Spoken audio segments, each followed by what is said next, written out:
Welcome, everybody, to City of Storms. And if you're new here, this is a vampire chronicle. And we've got a couple of people around me. You don't know what this is about? Don't worry. You'll know what it is about soon enough. Let's start with introductions first. Let's start off with Mr. Zhenko over there. Hey everyone, my name is Chinko. You'll find me live on Twitch and on YouTube, but yeah, today I will be a vampire for your enjoyment. And your vampire name? Is Varkyn. There we go. Next up, Mama Succubus. Hello everybody, my name is Mama Succubus. I stream on Twitch and I'm about to start uploading to YouTube thanks to Zaffa and these lovely people with me today. But I usually stream Apex or just chatting or art, and that's every day of the week. But today I am playing a vampire called Azara Chambers, and I hope that you enjoy. There we go. And next up we've got Mr. Solden, or as we lovingly call him, Soldini, the great Soldini. Hey guys, my name is Solden. I'm a variety streamer from South Africa. I play a whole bunch of different things over on Twitch. Today I will be playing, for this campaign, or chronicle, as we've been told to refer to it as, I'll be Blaine. And then, last but surely not least, we've got Mr. Fat Exorcist there. Hey everyone, I'm Fat Exorcist. You can catch me over on Twitch, streaming mostly zombie and horror games, and I will be playing James Barrett. And then, obviously, I almost quoted someone from Table Story, I'll be your GM of Doom, but we're not a GM, and I'm not Doomy. I'm Zaffa, I'll be your storyteller for the City of Storms Chronicle, and you know where to find me, I guess. And how's everybody doing before we actually start with the whole thing? How's everybody doing? Excited. Good. Ready. Nervous. Very nervous. Chomping at the bit. Very nervous. I'm ready. A mixture of all of the above. Wow. So there's two people here, three, has never played vampire yet. And I believe it's Mama Succubus, Solden, and Mr. Fat Exorcist over there. The thing is, Zhenko knows my GMing style, so my storytelling style, so this is going to be interesting. He's probably going to be the one who screws up my plans the most. We shall see. We shall see. What was that? What was that? I'm just saying. His hands are cold, okay? Got plans it's already. winter. It's just Yeah. Nothing sinister. Nothing sinister. But yeah, just a quick notification here to send it out to everybody, to let everybody know what this is about. This is a game about monsters. And the actions of the people portraying these monsters does not necessarily reflect on them as people. They are playing characters. And this is the world of darkness, so there might be a couple of triggering things. And we won't mind if you can't watch it. It is dark topics that will be covered, most likely. Dark topics will be covered and everything, but yeah. And I'm going to try and record like something, if there's something potentially triggering in the episode. I'll probably do a voiceover in the beginning going, hey, this may contain this. If you're triggered by this, then, go away. And without any further ado, let's start a vampire story. It's your typical day in the city. There are people on its beaches, enjoying the sun and surf. Tourists are trapped at the waterfront, enjoying their lattes. And in the observatory region, the familiar taxi calls are there. One that always rings out is Weinberg. These things are all normal events in Cape Town, but not so much for our group.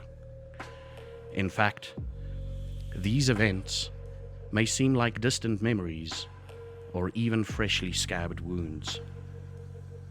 Welcome to the City of Storms. City of Storms. I misspoke there, almost. So we change scenes to an apartment. Everyone except Varkyn. Can you please black out your cameras? Except Varkyn. Except Varkyn. I am Varkyn. You're Varkyn, yes.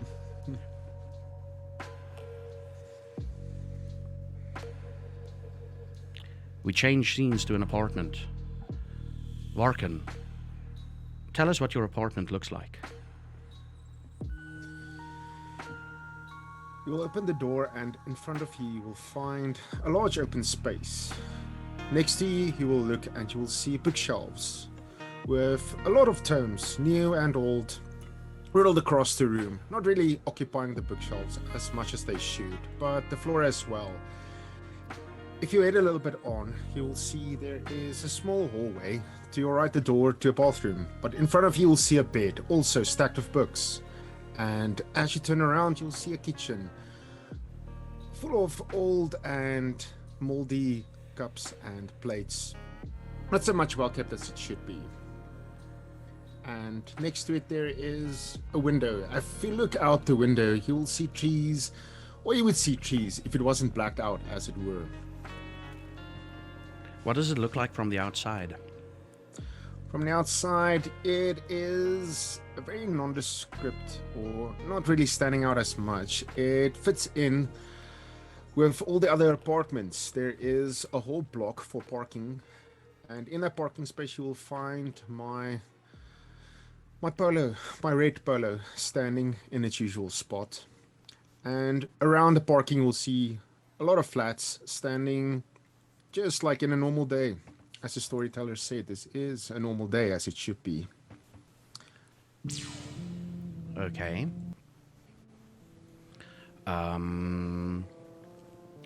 What area of Cape Town is it? You'll find it in Observatory. The flats itself is called The Oaks. The Oaks, And okay. you'll find it along Eden Road. Okay. What do you look like, Mr. Varkyn? I do not really stand out in the crowd. I am a bit of a lanky chap.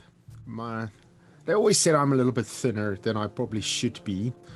No matter how much I eat, I always appear thinner than I should probably be for my height, which is quite high, about 1.9 meters. So I am quite gangly.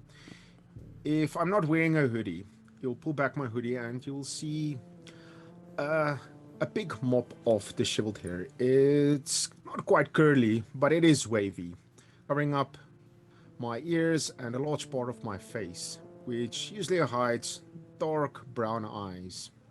And a nose that is kind of a little bit not too sharp, but it does stand out amongst my thinning features, that I have a nose that is very distinct. Okay. And very, very, very bleached skin. I do not come out a lot. What if you could do me a favor and just roll me one rouse check, please?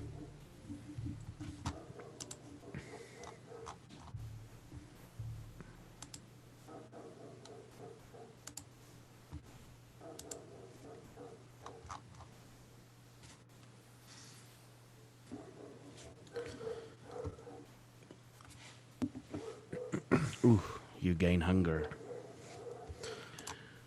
So add 1 dot of hunger. What are you usually busy with just when you wake up? Like shortly after you wake up? Usually when I wake up, I will throw the stack of books I was busy with the night before from my lap, where I was usually not so much lying, but sitting and lazing around my flat, either in my favorite chair or on my bed. The chair that stands next to my bed. So I am usually, there's a one space that I'll occupy, and I'll drag stuff around my room. But usually I wake up covered in books. Okay, so you're busy like reading stuff and doing a bit of your usual research. Falling asleep, waking up, continuing. Falling asleep, waking up, continuing. It's been 2 days since your incident. You know what we're talking about. It's been 2 days since the incident. You're a little bit shaken still, but you're keeping to yourself, right? Yes, I do. Where is your phone? I look around. I seem to have misplaced it. I go into the kitchen. I throw over a few plates. While you're One busy falls. searching for it, is it on silent? First of all, I can't remember. Yes, usually I leave it on silent, so it should still be on silent. yeah. So you're rummaging through these plates and trying to figure out where the hell your phone is, and the next thing you hear,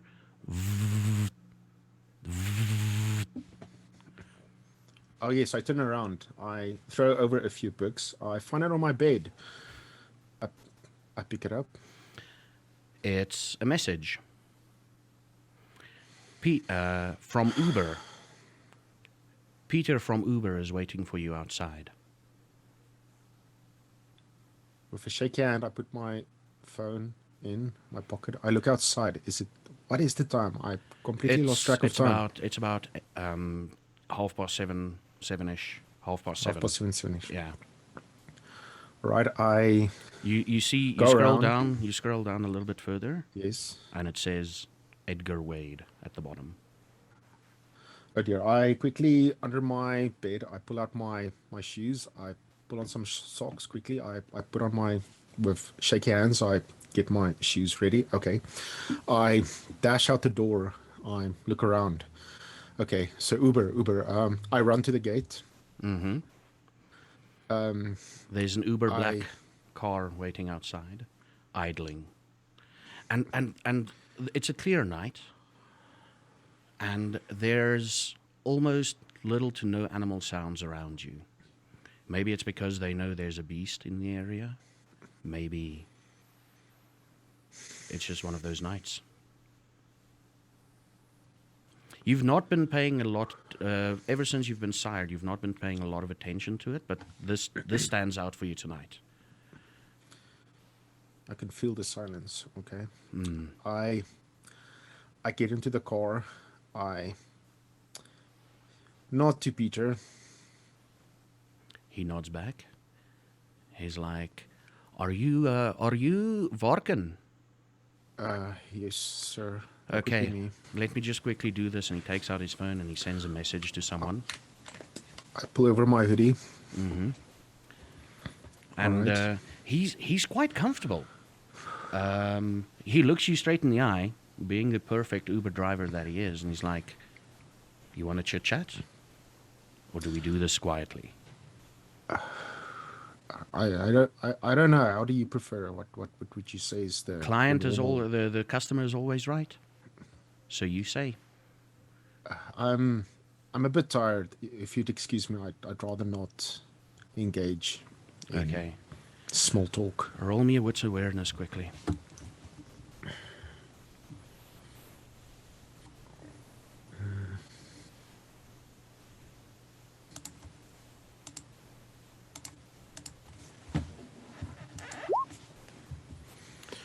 Okay. He's wearing a silver, a necklace of a silver cross around his neck. That's the thing you notice. No, never mind. It doesn't Please affect you. continue. It doesn't affect you at all. So you just notice that. But I do notice it. Yeah. That's enough. I just fall back in the seat, lean into it, and try to be one of the shadow. Okay. The Uber pulls off. Really, you do realize this person knows how to drive.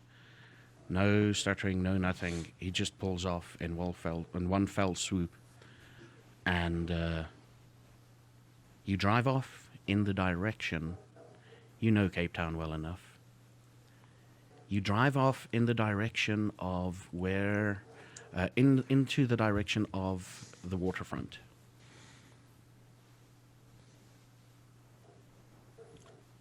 Okay. Keep quiet. You keep quiet, and the camera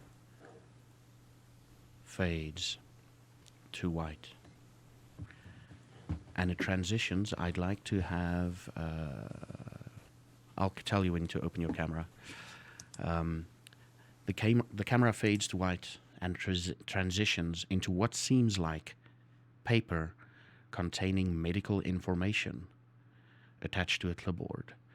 This medical information seems to mainly focus on hematology and a patient named Laurel Harrison. Blood type O negative. The camera zooms out and the clipboard is lying on a desk, sparse save for a laptop and a glass half full of red wine. Footsteps can be heard as if someone's pacing around in this room. We hear a male voice speaking. Looking for an update. Give me some good news, Shirley. Not what I expected, but at least we narrowed the blood type down. Dispose of the body. Yes. I will not be reachable for the rest of the night. Don't worry. No need to ensure my safety. It's just me and James tonight. The scene fades out with the sound of tapping on a phone. You know when you're sending a text? That tapping on the phone. And we ask that James reveal himself.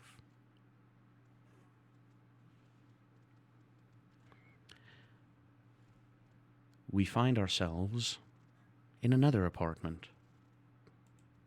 James, tell me what your apartment looks like.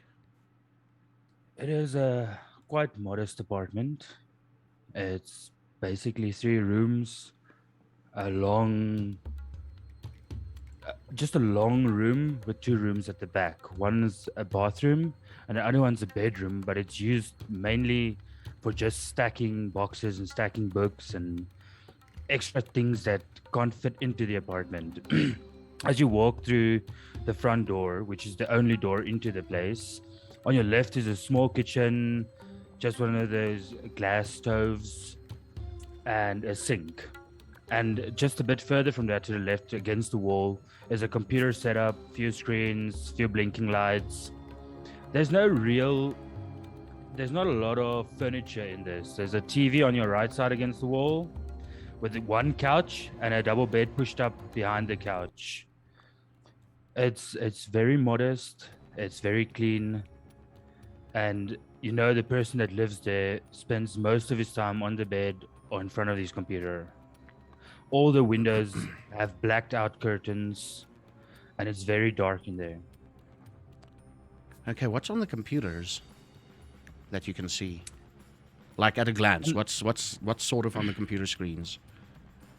You see mostly what looks like PDF books and YouTube videos and podcasts. Okay. Like somebody has been doing research on them. And what area of Cape Town is this apartment? It's in Rosebank near the university. Of course. We know you love to dabble, or you used to know people from the university. What does it look like from it? What does your apartment look like from the outside? Is it part of an apartment complex? Is it a standalone granny flat, as they call it? It's a standalone granny flat, and it looks fit in between 2 bigger houses. There's no parking in front of it. You park on the street. It's a very quiet street, and the houses mainly looks run down, as well as my house. It looks, from the outside, you wouldn't really think that somebody as clean and as well kept together as me lives there. Okay. Is there any memory you have of this place before, shall we say, the fortunate incident? Before you were sired, is there any memory you can tie to this place? No, it's just a random apartment that I chose in the most quiet place I could find. Okay. Do you still remember what it looks like during the day? I have a good memory, yes, but I haven't seen it in a long time Okay. during the day. Or doesn't feel like a long time? Yeah, it doesn't feel like a long time. Well, it feels like a long time, but okay. Now we get to the nitty gritty. What do you, Mr. Barrett, what do you look like? I am quite tall. From far away, I look skinny, but when you get close, you see I do have some muscular attributes to me. Either I've been working hard, like at construction or something, or I have been going to the gym, but there's some muscle tone to me. I usually wear faded skinny jeans, a bit ripped up, band t-shirts with slogans on them. Sometimes you catch me wearing a hoodie. I don't look like your typical person that would live in Cape Town in this area. I am more like I wear my clothes every day, the same clothes. Okay. Any favorite band T-shirts that you usually wear? If someone were to see, it's the guy wearing that T-shirt.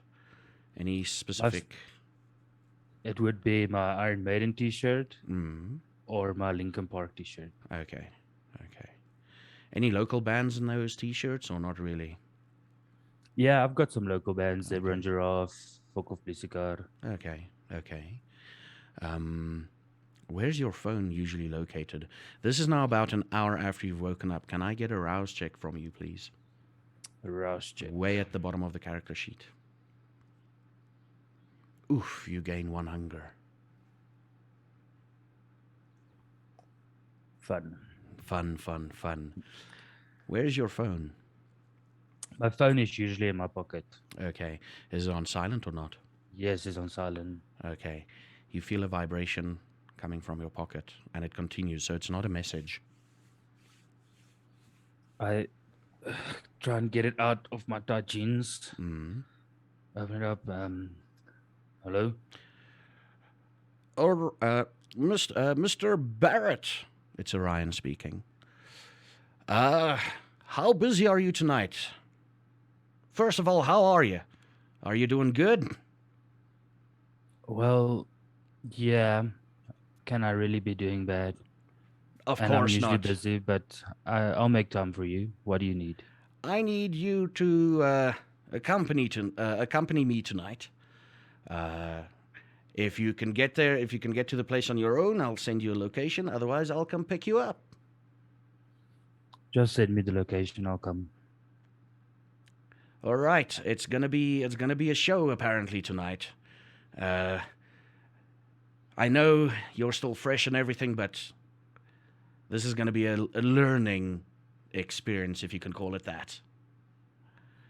And also, the tests have failed again, but we're working on it. Could you not have lead with that?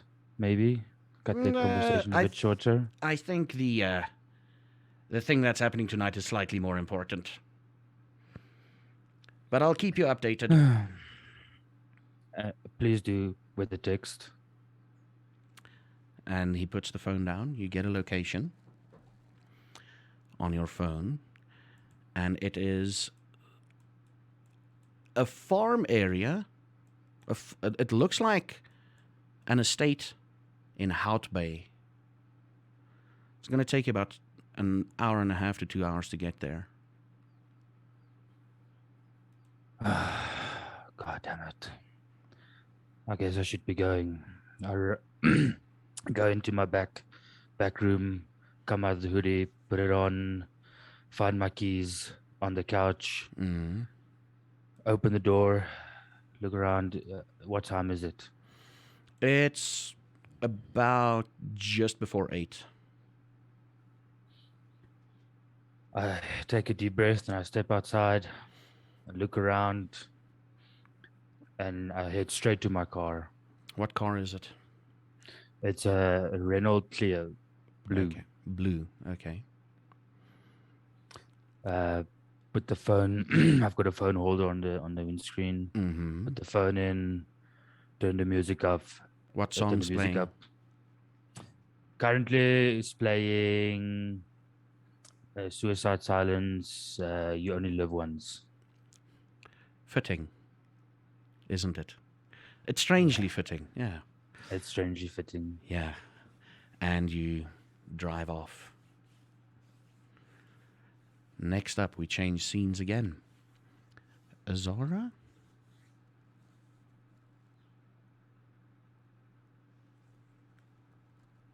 Azara.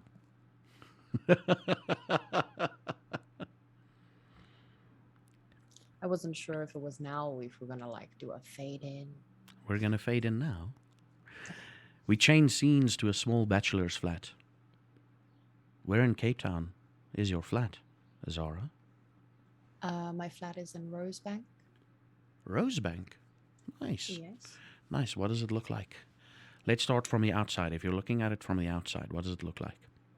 So, the outside, it's actually on top of a takeaway shop. Mm-hmm. So it's like kind of like an apartment loft above a restaurant. What restaurant? It's a ramen restaurant. A ramen restaurant. Nice. Okay. Azara used to love going there.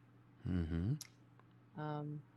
So if you go up the stairs on the side of the building, you'll get to the front door. You open the door. You'll walk into an open space where there are 2 couches, one 3-seater and one 1-seater. Right next to those couches are a bookshelf. A little bit further ahead of those couches is a kitchen. Pretty small 2-plate stove. No dishes. Everything is squeaky clean, but only in the kitchen Mm-hmm. because it doesn't get used as often anymore. And if you turn around to the opposite direction of the room, there is a small staircase right next to the bathroom door. And if you go up the staircase, there is a upstairs, very small upstairs area that you can look out to the bottom of the apartment. Yeah. And there's a double bed there, and it's unmade, messed up, and clothes lying around the room, a bunch of hoodies. And at the foot of the bed is a desk set up with a computer. Okay. What's on the computer? Is the computer on? Computer is on. Currently, music is playing and Google Maps is open. Okay. And Any she's any place currently in particular you're looking at any place on Google Maps? different bars, Oh, okay. different hangout spots. Okay. Hmm. As if you're looking for something or Mhm. someone specifically. Yes. Getting to know the lay of the land. So that's what you're busy with within the first hour of waking and talking. Speaking of waking, could you roll me a rouse check way at the bottom of your character sheet on the first page where all your Yes, skills sir. and stuff is? Ooh, add me an extra hunger there. Am I clicking 1? You're clicking 1, yes. Clicking 1. Okay. 1 dot. 1 dot of hunger. It doesn't mean much. I mean, you just eventually have to Eat. take care of it. But it doesn't really mean you're a little bit hungrier tonight than you normally are used to. What are you thinking of? Where is your mind? Mainly just wanting to go out for the night like I usually do and find a certain someone Okay. or find similar people. So you're trying to find someone specific. Mm. That's good to hear. Good to know. Could you roll me an awareness wits? So you click on the skills button first, say awareness, and then you select your wits. Modifier 0. Modifier 0. Beautiful. Now, the ramen shop usually has its tofu/garlic smell wafting up. But you smell you smell garlic a little bit stronger tonight. Hmm. And all of a sudden, you hear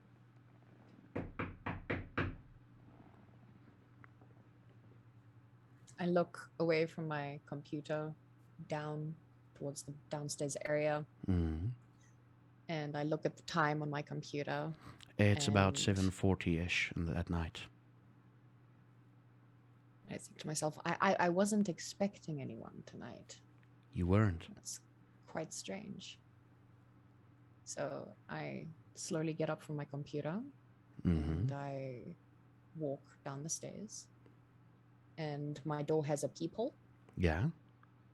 So I go up to the door very cautiously, take a deep breath, and I lift the peephole to see who's on the other side. On the other side, you see, wow, if you were to judge him, he's recently turned 18. Clean shaven, bald, and he looks very. He's a bit at unease. And the garlic smell got stronger, obviously, as if someone ate a lot of garlic. Mm-hmm. And he's like very uneasy with his surroundings. He keeps on looking like to his left and looks at his phone and looks at the door, and like just he's ill at ease, if you will. Mm-hmm. Yeah. I close the peephole again. Another knock comes through.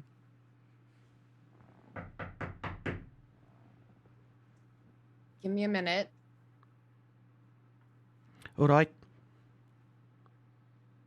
I think for a second, and there is a knife like on the table close Yeah. by, so I'm just keeping my eye on it. Mm-hmm. And I very carefully open the door, but there's a, what do they call those things? One of those chain locks. Those chain locks, yeah. And I open up to find out what this person wants. And he's like, "Good evening. Do I call you Zara or Miss Chambers?" Miss Chambers is fine. Okay. Good evening, Miss Chambers. I was sent here by by Edgar Wade. To come pick you up. Apparently, you need to go. What does it say here? Apparently, told me to pick you up. Yes, I'm picking you up. Yes, it's picking up. The answers you truly seek will be at the place I drop you off tonight. I need to pick you up. My name is Jeffrey, and I'm from the special Uber. Okay, Jeffrey. She stands and thinks for 3 seconds. Mm. And she closes the door without saying anything. And he like, you don't see it, but he jumps back a bit like, okay. He takes a few steps back. Miss Chambers? I go and I grab a coat, Mm. just a long normal coat, just to go over my hoodie because it's a bit windy, always to me. And I grab the coat and I say, "I'm coming. Just give me a minute." And I grab my backpack and my knife. What's in your And, backpack? My backpack has a pack of cigarettes in it, a lighter, my cell phone. Cell phone was in the back pocket, but I just grabbed it in. So here's a question with those cigarettes. Are you trying to cling on? Are you trying to fool yourself that you're still human and want the cigarettes? Or No, are it you trying just to fool comes- other people? It comes in handy when you're in a bar and someone asks for a cigarette from someone who's not comfortable. Interesting. Okay. Yeah. Okay. So And okay, yeah, cool. Continue. and some money, a couple rands, couple hundred rands, and yeah, headphones, and that's it. Okay. You open the door, Mhm. and you hear footsteps going down, moving away from you. Jeffrey is not there. Oh, okay. Mm. So I turn around after locking my door, and I'm assuming he's left to go downstairs so long. You've assumed correctly. Okay. I hastily lock the door and put on my backpack and follow after him. Okay. And just as you like reach the bottom of the stairs, you hear a car start up. Lights go on, and you see it's a black Uber car. The black, it's like your typical. This is a wealthy. Someone's paying a lot of money. A lot of money to get you somewhere. Yeah, and you can follow the stench of garlic.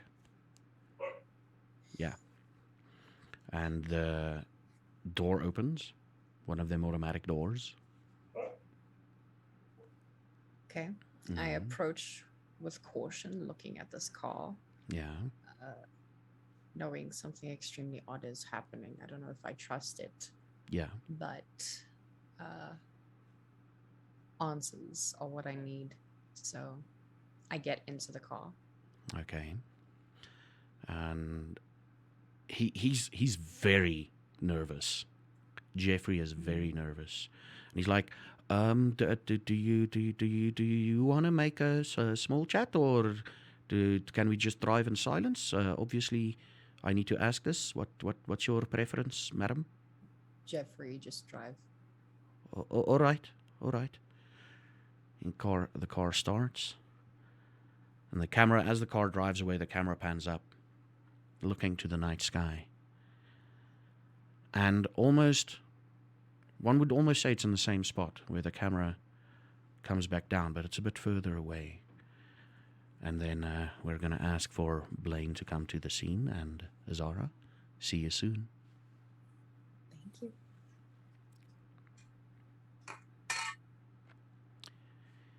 We then turn to find ourselves in another place. Observatory, or OBS, as the people call it. Hold on. That should be better. Observatory, or OBS, as the locals call it. On a random street, there's some restaurants, and a couple of people are sitting outside enjoying their drinks. We see someone with a hoodie walking on the side of the street. What does Blaine look like? Are you nervous? So, I would say to the outside world, it would look like Blaine is nervous. Mm-hmm. Really, he's just trying to hide. If you didn't know him, you'd probably say that he was one of those 90 kids that just refused to grow up. Baggy jeans, flat sneakers, baggy hoodie, and a beanie. Mm-hmm. He's got white earphones from his pocket leading up into his hoodie, and they're not turned on though. Okay. There's nothing playing through them. It's just basically even more reason in his head that people will not try to speak to him. What? Can I get a rouse check from you? Way bottom of your character sheet, please.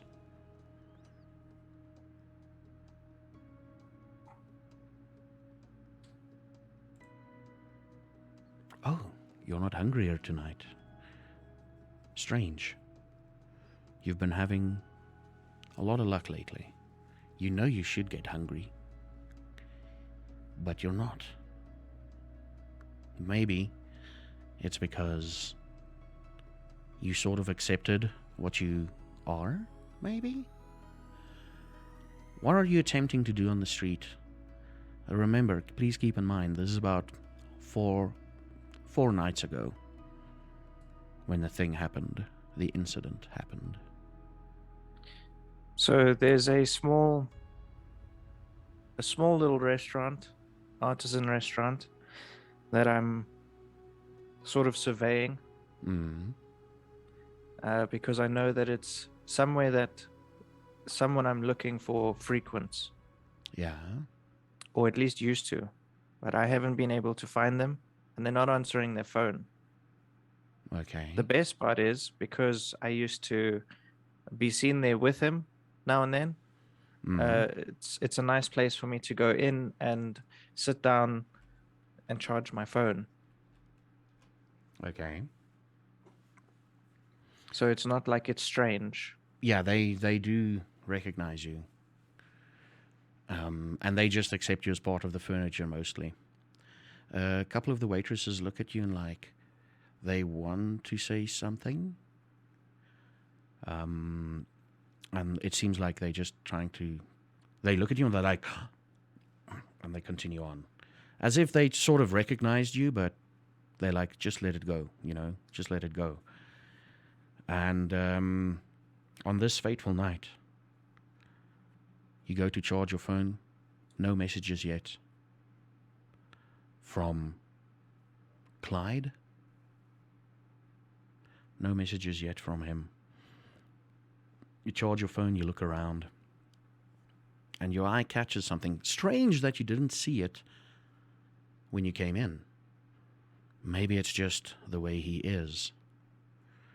But you see a man dressed in a bright pink shirt, tight white pants. There's two women sitting next to him, and he's boisterously loud. You can hear him going like, "Oh, darling, you can't wait. I can't wait to take photos of you. I've got so many ideas. We can do these poses. Like, I've got the perfect thing for you. Put you on a cross, cover a little bit of blood on your side, take a couple of angles, sort of teasing with the whole crucifixion thing. I mean, people are into that nowadays. I don't know. And that's the sort of conversation going on. And he is not pouring them drinks, but he's like pouring the compliments over both of them. And this time he's busy with the one girl. Also, he's blonde, and the girl's also blonde. And he's like, "Don't worry about the hair, man. We'll just add a bit of we'll just give you a wig, or we could dye it black if you'd like. I mean, black is always in fashion, and clearly he doesn't have a fashion sense. But let's." And he's busy talking away. What do you feel like when you see him? I'm half surprised and half like I'm starting to get upset. I'm starting to get a bit angry because I've been trying to reach him for the last 3 days. Yeah. What do you do? I get up, I leave my phone on the table, charging on the table, because the waitresses know like that's kind of what I've been doing for the last couple of days. Yeah. So I don't feel like it's not safe there. Mm-hmm. I get up and I go over to the table, and I don't say anything. I just sit down. And he's and I like, stare at him. And he's like, "Oh, Blaine, I've been trying to contact you, darling. I've been trying to contact you. What happened to your phone? I've been at your place. You weren't there. Where were you? I tried to contact you, and where are you? Where were you? I'm glad you're alive. How's life treating you?" And he smiles a little bit, a little coy smile. Ladies, would you mind giving us a minute?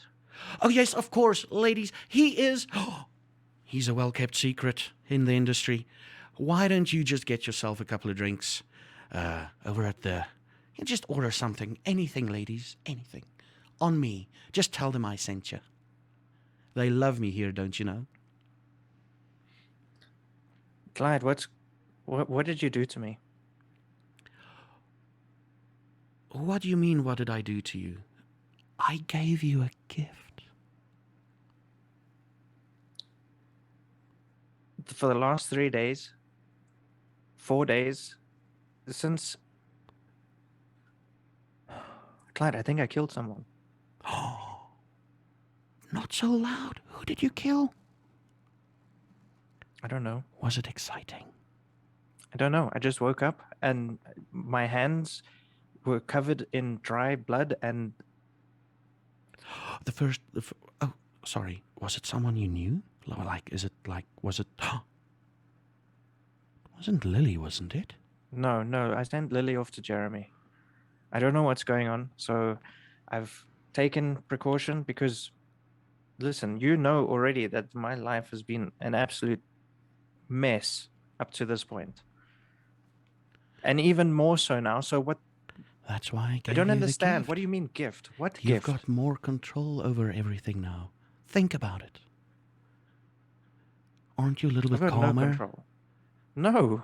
I've been trying to find you for the last 4 days, and you haven't tried to call me once. I've sent you messages. I've left voicemails. I even went to the studio. You weren't there.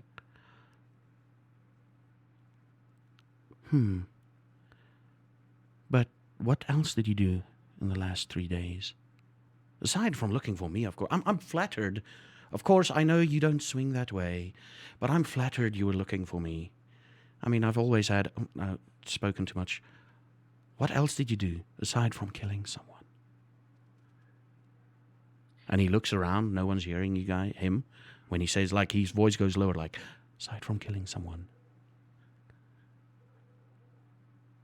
I sent Lily off to Jeremy because I can't trust myself right now, and I just told Mom that I have found a project somewhere else to work on for a while. I don't know when I'll be back. So as you see me now, this is me, and it's thanks to you. I have nothing at all thanks to you. Okay, So explain the gift. Explain this. I'll explain it shortly. Where have you been staying? Outside. Because I knew you'd be here. And you avoided the sun? Yeah. It's the worst part about whatever you've done to me. Okay, Like, okay. You know what? Let's talk somewhere more private. Let's drive let me somewhere. just get my phone. Let's drive somewhere and talk about it. I take it you get up and get your phone? Yeah. And as you're on your way to your phone, he gets up and is like, ladies, unfortunately, I'm preoccupied tonight. You know what? Spend here. And he hands them like a wad of cash. Spend it however you feel like. Just remember the name. And I'll take photos of you shortly. Maybe in about 2 nights or so. And he prances off to the outside of the little eatery, if you will. All right. I follow. I assume we're going outside now. Yeah. Okay. I wave to the waitress that's like basically always there when I come in. She nods. And I follow him outside.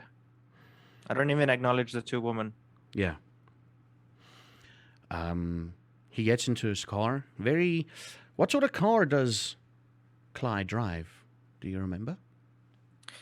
He's got one of those old box style Mercedes, like the really old box ones, but the inside is done up with like this bright orange leather because the outside of the car is like this really dull gray. Yeah. So, and he's never wanted to touch the outside because he says that that's where the real class is, and on the inside is where he is. Oh, yeah, okay. So the inside is super bright orange, and the steering wheel is a huge, like replica antique steering wheel, like those big ones where you literally big ones, yeah. Yes, yeah. And the sunroof is blacked out. Okay, yeah. He gets in the car. You get in the car.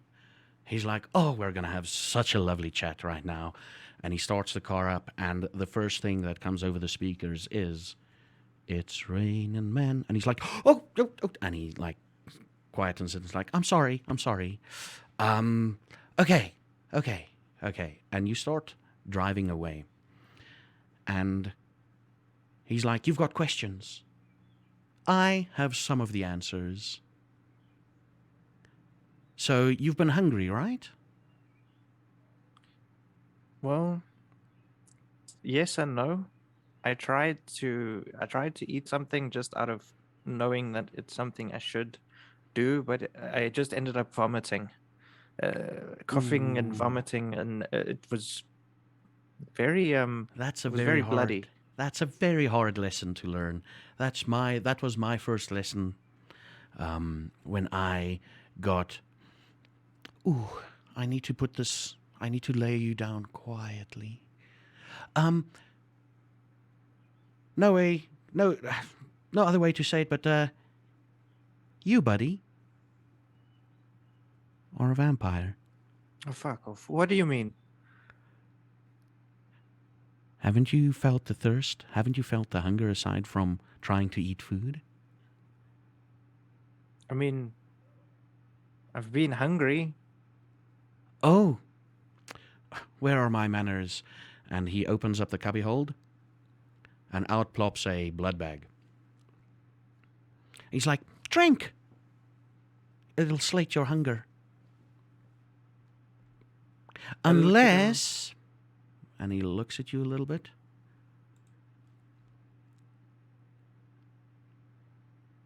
And he thinks.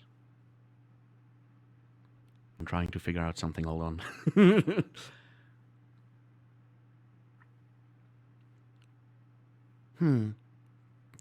Unless you have an aversion, do it.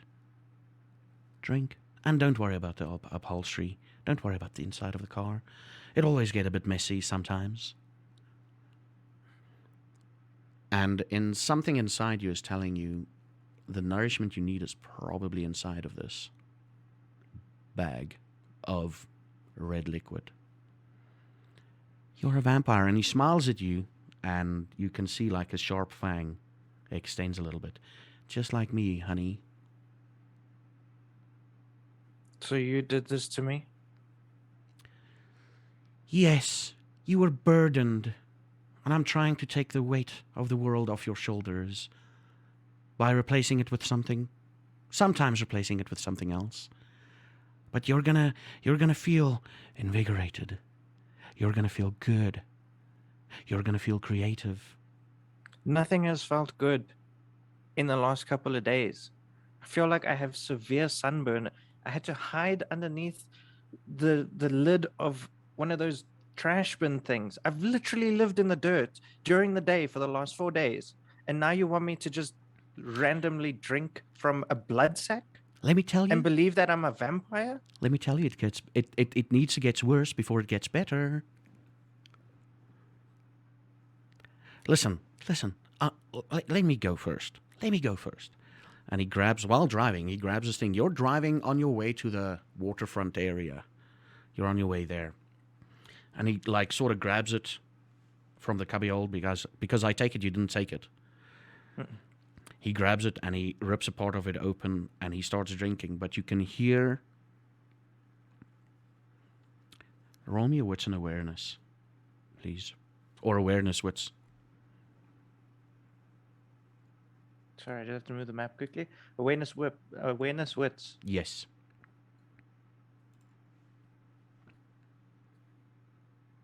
Oh yeah, most definitely. Did you activate? Oh, you weren't. You didn't get hungry. No, definitely. You almost hear.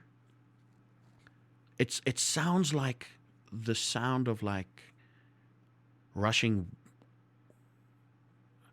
as if water is rushing somewhere from afar, over some rocks, but it's centered on him as he drinks this blood bag. And you look at him and some color returns to his face. And he pulls it off and he's like, there's still enough left. I just had a little bit of a taste. Trust me, you'll feel better. I grab the bag like quickly, like I really like in a manner of like I need this now, like, and then I like just start drinking. And as you start drinking, he looks at you and he says, welcome to the world of darkness. And you continue on driving.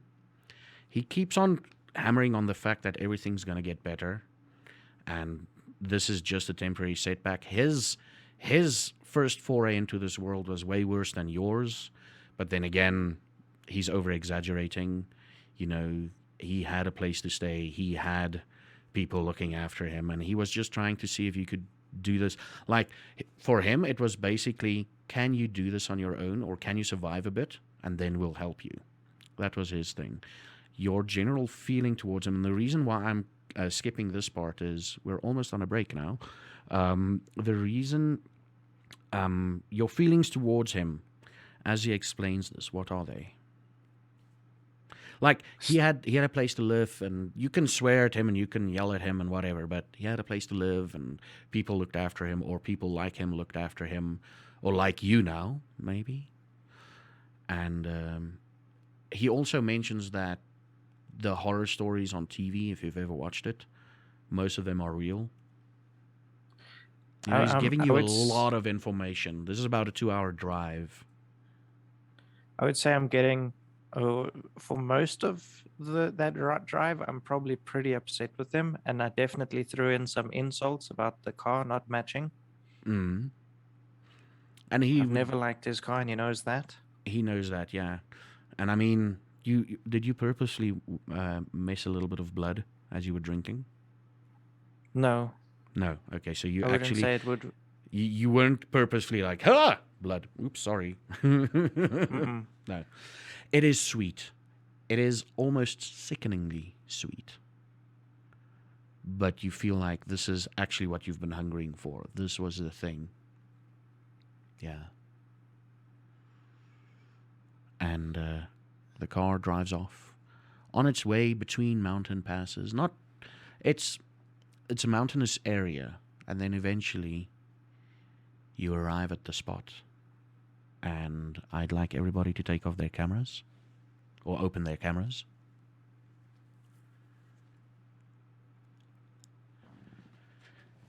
And the camera fades out and says, "We'll be back shortly." There we go, ladies and gentlemen. Yeah, how was this first intro? feel like my acting is shit. Everybody else is so cool. You guys are like so into it. And I'm just like, I just open the door. No. Jeffrey just drive. Like My first few characters in this game was basically Afrikaans boykies. Oh, it's like, hello. Can I just say something? Yeah. I wish you actually met the person that Clyde is based off of, because you were perfect. Really? Wow. Really? Weird. Wow. That's crazy. Wow. I was Okay. watching that and I was like, this motherfucker. You gotta die. Let's kill him. Yeah. So, how do you guys feel about the first part of the first episode? No, it was cool. Good. It was cool. I want to see more. You want to see more? I want to put more into it, but I can't. Okay, so Zappa, you know my thing about the lying, right? Yeah. That also plays in with like acting, dude.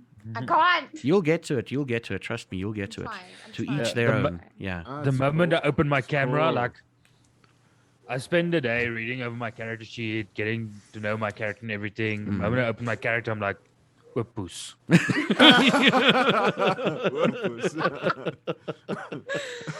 just happy I went last. Oh man. I had to follow Jenko, and he was like describing everything. I'm like, yes, yes, hold. Can we cut out the part where I was waiting for you to like do the fade in that you did with Asjenko? Because like I took so long. I was like, do I take it off? Do I? I was listening to it, I was like, yeah, we got like this intro. It was like Azara.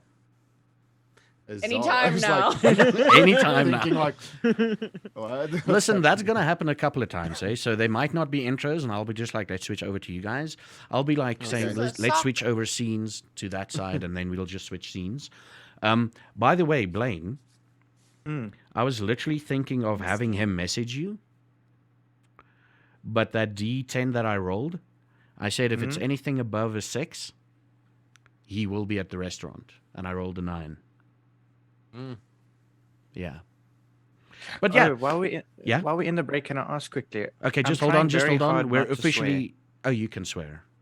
Okay. You can swear. We're going to go officially on a break now. We'll see you guys shortly. And welcome back, everybody. Hope you had a nice break. Got your coffee, got your drink on, got your vitae sorted. And welcome back to City of Storms. See, I'm gonna remember the storm part.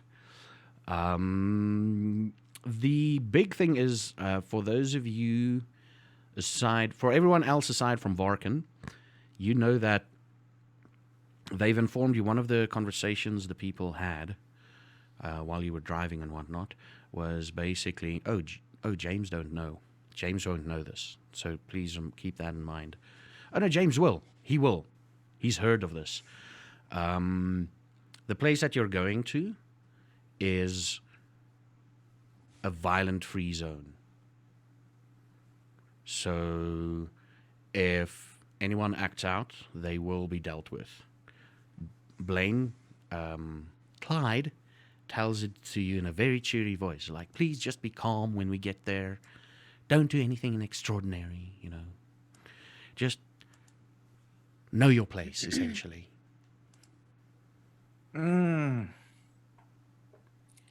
That's triggering that, but okay. Oh, it is? Yeah. One of my convictions. Yeah, I know. Know your place. But it's not in the sense of that. It's literally a case of like, no one's controlling you. It's literally a case of like, hey, I'm not gonna go up to a cop and piss in his mouth. Okay. You know what I I'm mean? You're not gonna do that. Don't worry. You're not gonna do Well, that. there goes Dad. And let's continue a vampire story.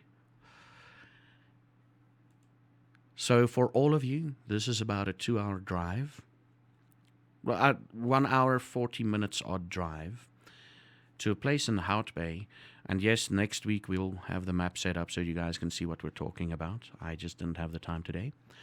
It is Varkyn and James. You know this place as the farm. Varkyn has been the only one that's been there as recently as 2 nights ago, due to an incident that happened to him. And Varkyn, most of the things I explain, you would have seen before. Most of the scenery and all that. So all of you, could all of you roll me a d10? I'm literally trying. Okay, so /R, for those of you who don't know, /R space D10.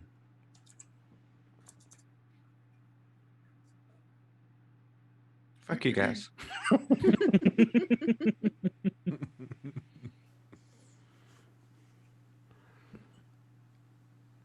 Okay, let's start with the higher numbers first.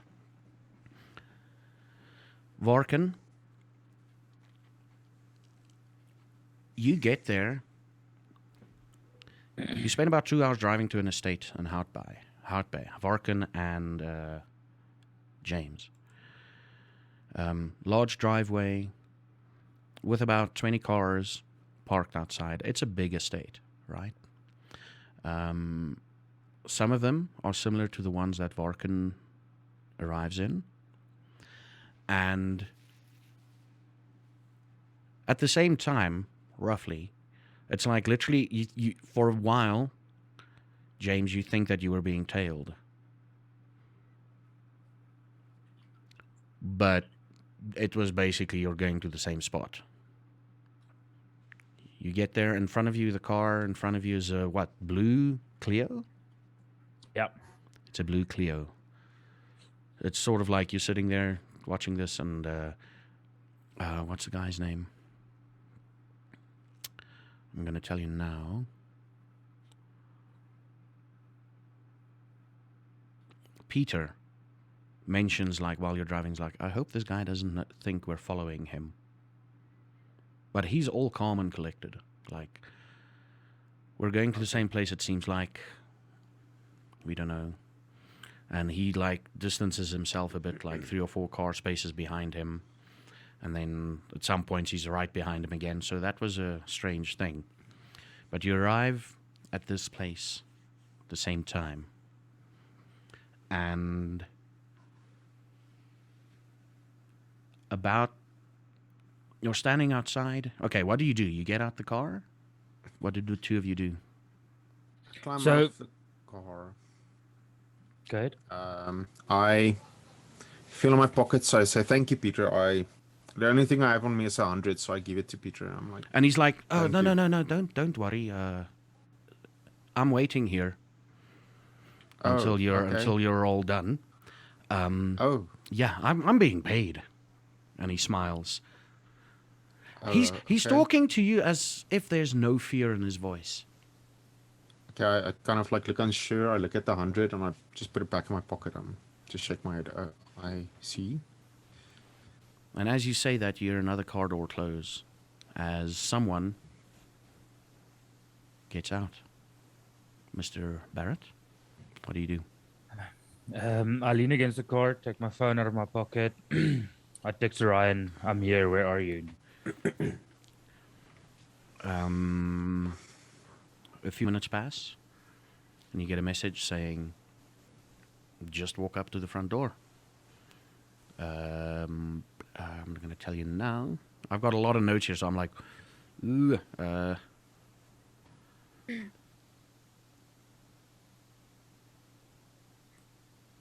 Joe will let you in. Joe. Joe. Okay, so I walk up to the front door. I'm nervous. Like you can clearly see that I am uncomfortable going in there alone. Mm. But And I slight, also glance behind me Yeah. to see what's getting out of the car that I thought was tailing me. Varkyn, what do you think people feel when they see you walking? What do you think? It feels like a shadow came to life and somehow it sprang up on legs and now it is wandering this world aimlessly. I need to confirm something before I continue this. That's the wrong one.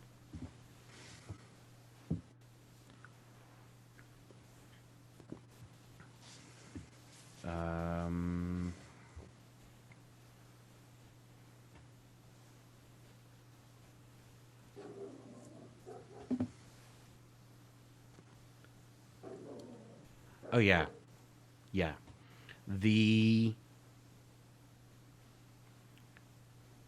You see him walk. It's a gravel road. You see this person walk, but he doesn't make a sound when he walks. You're probably afraid a little bit, but you've heard of what the powers of the blood can do. You've known enough that this could potentially be something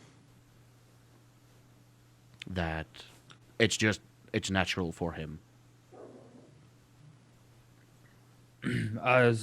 Even though I've heard of this before, I still speed up a little bit. Mm-hmm. Try and keep some distance. Trying to get to the house and to Orion before these people catch up to me and get close behind me. Okay, so there's a guy standing at the front door with a tablet in his hands, and he looks up at you, and he's like, scrolls. Oh, he's got a black, expensive. It's really expensive. We're talking about 4,000 or 5,000 rands worth of suit just on him. Black suit, not even like it's black shirt, black undershirt, black tie, like everything is black about him. And he looks at something and he looks at you and he's like, "Oh, Mr. Barrett?" Yeah, that is me. You can go right in. Just wait a little bit in the foyer. We're still waiting for a few people. And he smiles. And he opens the door. What I want to do Mhm. once I get into the door, I want to just move to the left, and I'm going to let the thing behind me pass so I can see where it goes. Okay. So before we get to that, so you're just about to open the door. Before we Yeah. get to that, we cut back to two people, if I'm correct here. Azara, you arrive. Man, this garlic stench. This nervous guy next to you. Wow. But it's sort of like you get the feeling like it's the first time, or pretty damn close to the first time he's doing this kind of thing. He pulls up to an estate, about 20 cars outside. It's a huge fucking house. We're talking about 3 stories high. Grand oaken doors that you go through, the front door. And he literally pulls up 3 meters. Oh, well, not 3 meters. 3 meters from the entrance before you get to the door. Like, there's about a 10-meter pathway. He literally, like, pulls right up in front of the pathway. And he looks at you and he's like, we're here.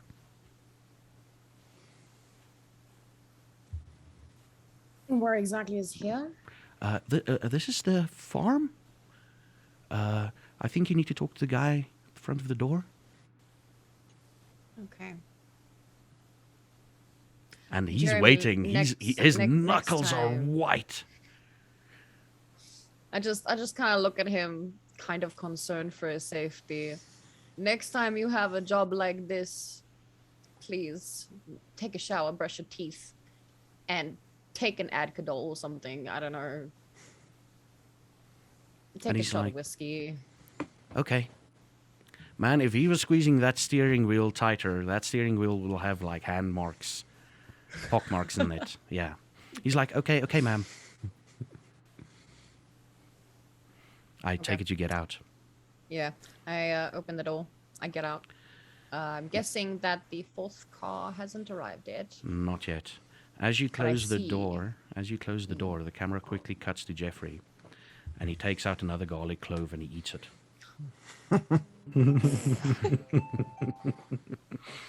And he drives off, but he parks to the side. Yeah. And he gets out, and you see another guy, also from a similar looking car, get out, and they start talking. But this guy isn't as nervous as Jeffrey. Yeah. And in front of you, you basically see...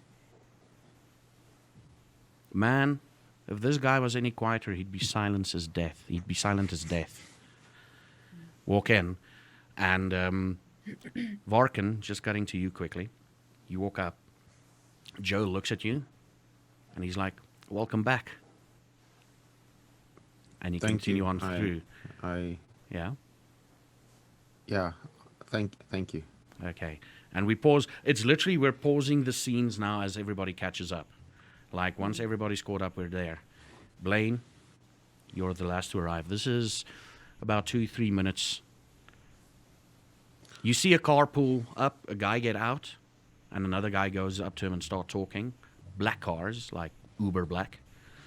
And Clyde parks the car, and he's like, darling, please, I'm going to get out, but I don't want to be, how do we say, it's sort of like a little secret affair. We don't arrive at the same time. So just count till 40 and then follow me. I can't be seen with someone new. That's too brash. Just count till 20 and then follow me. 1, 2. He gets out in missions. Okay, so what happens? You're gonna all get to there. Blaine, Azara, what are you doing? You got out the car and you start walking towards the front door.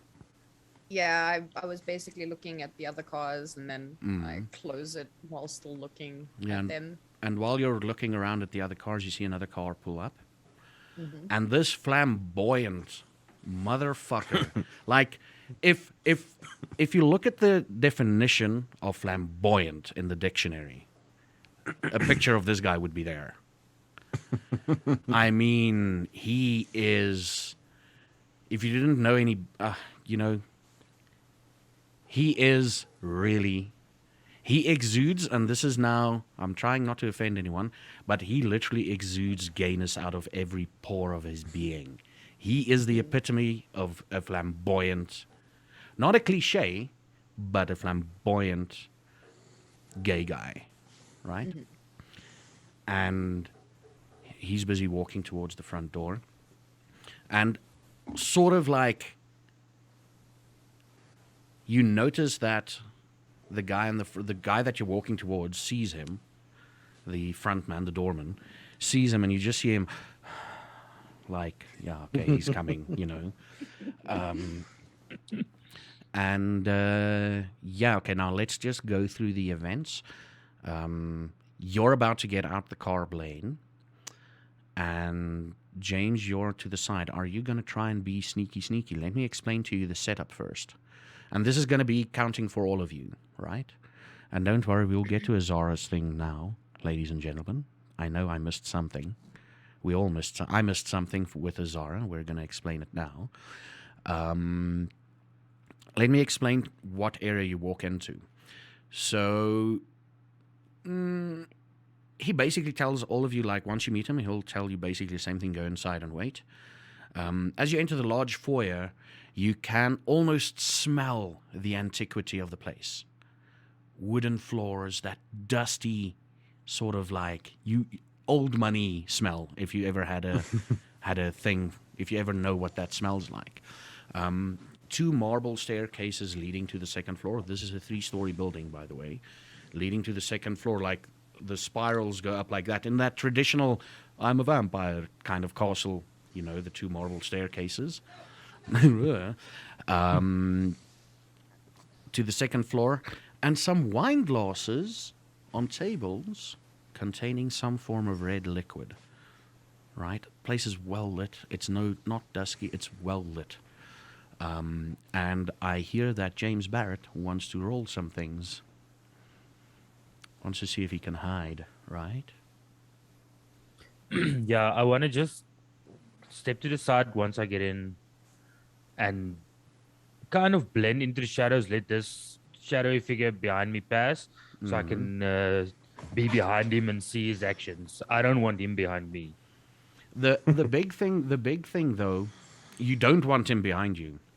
Yeah. So looking at your immediate surroundings, they've told you to wait, number 1. And number 2, it's well lit. The best you can do is you can go to a side table eyeing the door. That's the best you can do. Okay, what I'll do is I'll go to the side table. There's like Pull 4 my tables hoodie. on the side of the foyer, all filled with wine glasses. I'll pull my hoodie, take a wine glass, but I don't drink it just yet. I just stare at the door. You smell blood. There's a lingering sense of blood in the air, by the way. Varkyn Row, you enter next. You see walk him. through. Yeah. Oh, do you look around? You walk through. He just, Joe just looks at you like, welcome back. Wait inside. You know the drill. Thank you. Yes. I walk up to a spot on a table where there's nobody standing.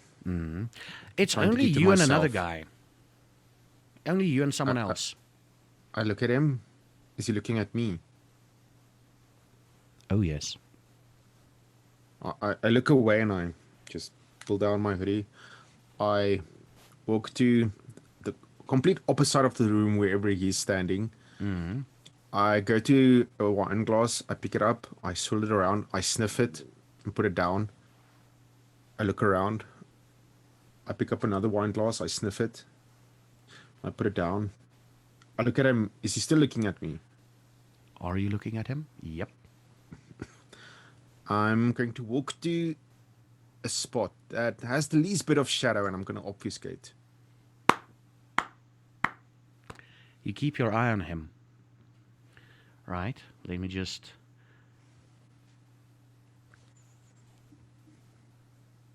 Oh, yeah. You keep an eye on him, and he becomes as still as a statue. You can still see him, James, but he becomes still as a statue. Because you've been keeping an eye on him. Like, are you looking away? Yeah, He literally like he walks to a table, sniffs a couple of things, looks at you, sniffs a couple of drinks, looks at you again, and he walks to the side of the table, like just almost where the staircases are. You can still see him, and he just becomes. It's one of those if I stand still, nobody can see me type of deals. But you can still see Like him. tracks. Like freeze. Like a cat. You walk up to a, like when a cat pounces you, Very and cat-like. he pauses when you look at him. And when you look away, he moves a bit and he pauses again. But that whole, he becomes as still as a statue. What do you do, Being James? angel. I just under my breath I mutter, "Oh God!" Oh And I God. I keep looking at him, Mhm. and I raise my wine glass and I take a sip. Next person to walk in is Azara. Joe tells the same thing to you. Wait inside. You see this exact same scene. There's one guy in the room looking towards a spot. Do you look at her, James, when she comes in? No, No. So you see I- out of the I want- corner of I your want the- eye someone walking. I want this statue to know that I'm looking at him. Varkyn, you're still a statue, right? I'm This guy is Silent as looking death. at you. This guy is looking at you.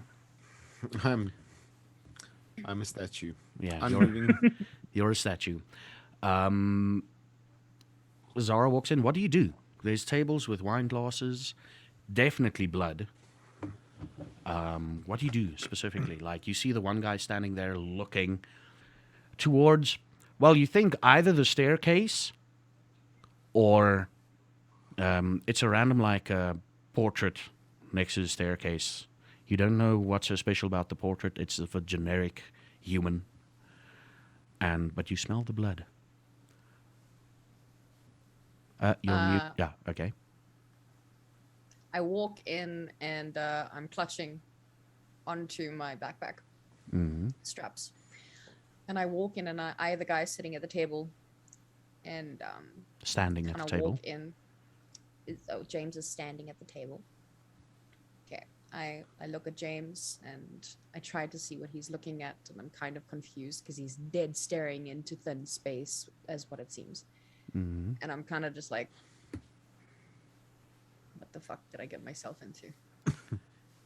And the last person to walk into that door, what do you say to Joe? Looks at you, looks at his tablet.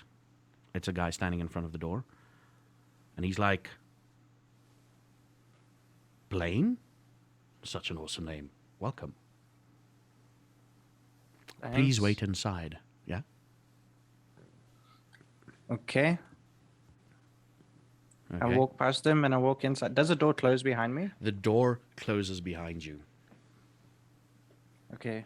So I walk in and I Okay, look so around. what do you see in front of you are two people. One guy with a band shirt and another person. What do you look like, Azara? I'm wearing a blue hoodie with a leather jacket over that. My hair is very similar as to how it is now, brown with purple on the tips. My hood is over my head. I'm keeping my eyes down. Lean, short-ish, average height, I guess, but athletically built, and I'm wearing boots. Okay, that's what you see in front of you. And there's blood in the vials. Yes, Blaine? I can smell the blood, right? Yes, you can. You just had some of it. Is there still a bit Yeah. of blood like on your lips that you forgot to clean? No, I think I would have cleaned it on the way up the walkway. Yeah. I don't see Clyde anywhere, right? No. Okay, so then I stay right by the door and I just like, well, fuck, and then I take my earbuds and I put them in, but I don't have anything playing. Okay. I just wait. What's going on in your minds? Let's start off with the person that's not in the room. What's going on in your mind? This guy's looking at you. You're a statue, dude. I'm waiting. I'm here for a reason, and they are not it. I don't Okay. understand. I've Okay. been called, and these people, I don't know who they are. Were you sniffing for something in particular, or was it just you wanted to look as if you're doing something? I tried to sense the melancholy in the blood. Oh, you were trying to find that one thing. I had to find the darkness in the blood that would sate my thirst. That would sate your thirst. Okay. Okay. But I was rudely interrupted. And now I find myself one of the shadows. Okay. Zara, what's going on in your mind? What are you doing? I see the. There's about 5 minutes worth of time here, so roughly 5 Okay. minutes will pass. All right, so Yeah. I see the third person come in. You And see I the kind of second just- person come in. Oh, you're three Oh, people. yes. Yeah, you're seeing 3 people. Yeah. I see the third person come in, and I just kind of eye him. I stand in the section of the room where I can keep an eye on both of them. I obviously don't see this Mhm. statue figure, Yeah. and I just kind of sit there, or stand there. Sorry, and I think to myself, now who? I had plans tonight, and these are none of these men is the person that I'm looking for. Why am I here? This doesn't make sense. And I think about like leaving because I think it might be a trap. Mm. Do you feel like it's a trap though? There's some drinks here. I am not touching the drinks. You're not I touching am the extremely drinks. paranoid. I'm very Okay. paranoid. Okay. Yes. Blaine, you're listening to music? Well, listening to music. I'm just in my mind. I'm looking and I see the guy on one side and the girl on the other side, and I'm like, he's got me here for another one of his shoots. Another one of his shoots. What do you mean, another one of his shoots? One of his funky shoots? Yeah, one of his kinky shoots. Oh, okay.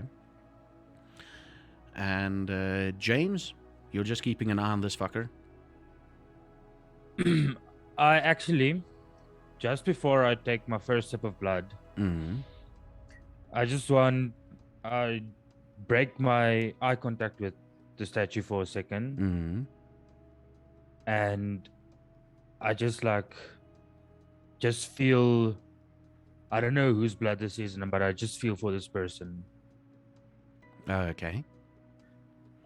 I just I'm sorry, however they got this blood, I'm sorry where it came from, but I need it as well, so I'd still take a sip.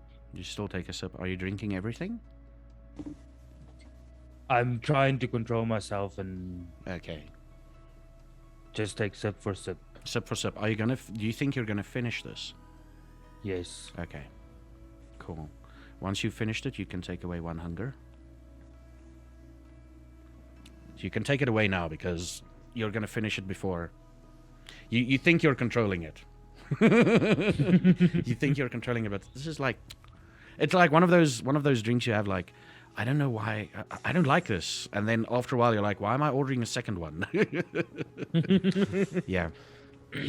So about 5 to 10 minutes pass, and ascending from the staircase. Oh, by the way, you look back at the staircase, James. There's nothing there. That person disappeared. I look around everywhere, It's you and 2 But, other people here. but Sin, would I know how he did that? You know that it's possible. So I'm not too concerned because I know. Yeah, you know, I you kind know, of know how it happened. you know for a fact that one of the things you do know is if he were to move, you would know. Yeah. So I'm just gonna keep my eyes in that general direction for In movement. that general direction and finishing your drink and all of that. Yeah. Yeah. So after Sneaky motherfucker. after a few minutes of this, you motherfucker, a woman dressed in a white, form-fitting dress walks down the right side of the staircase, closest to you, James.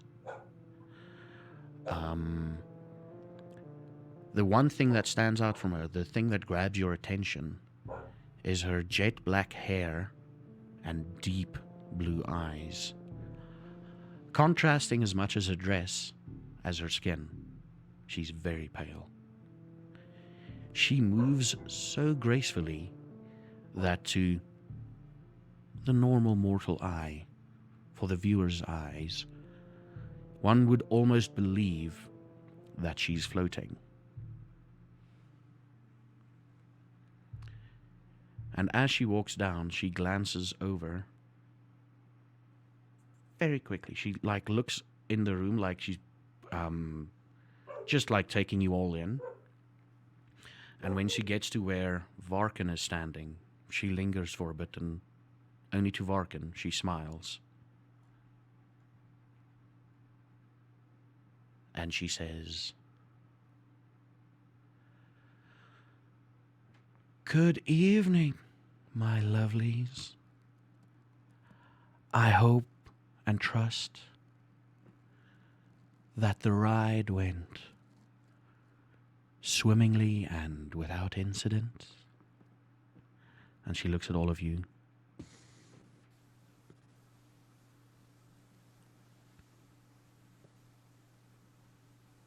Are you all mute?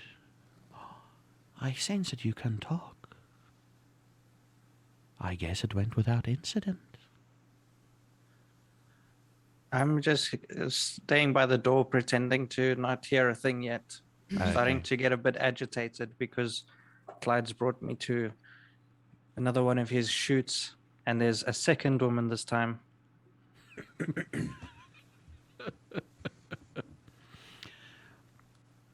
And after a few minutes of awkward silence, because none of you want to talk, she's like, and Varkyn, you know about her.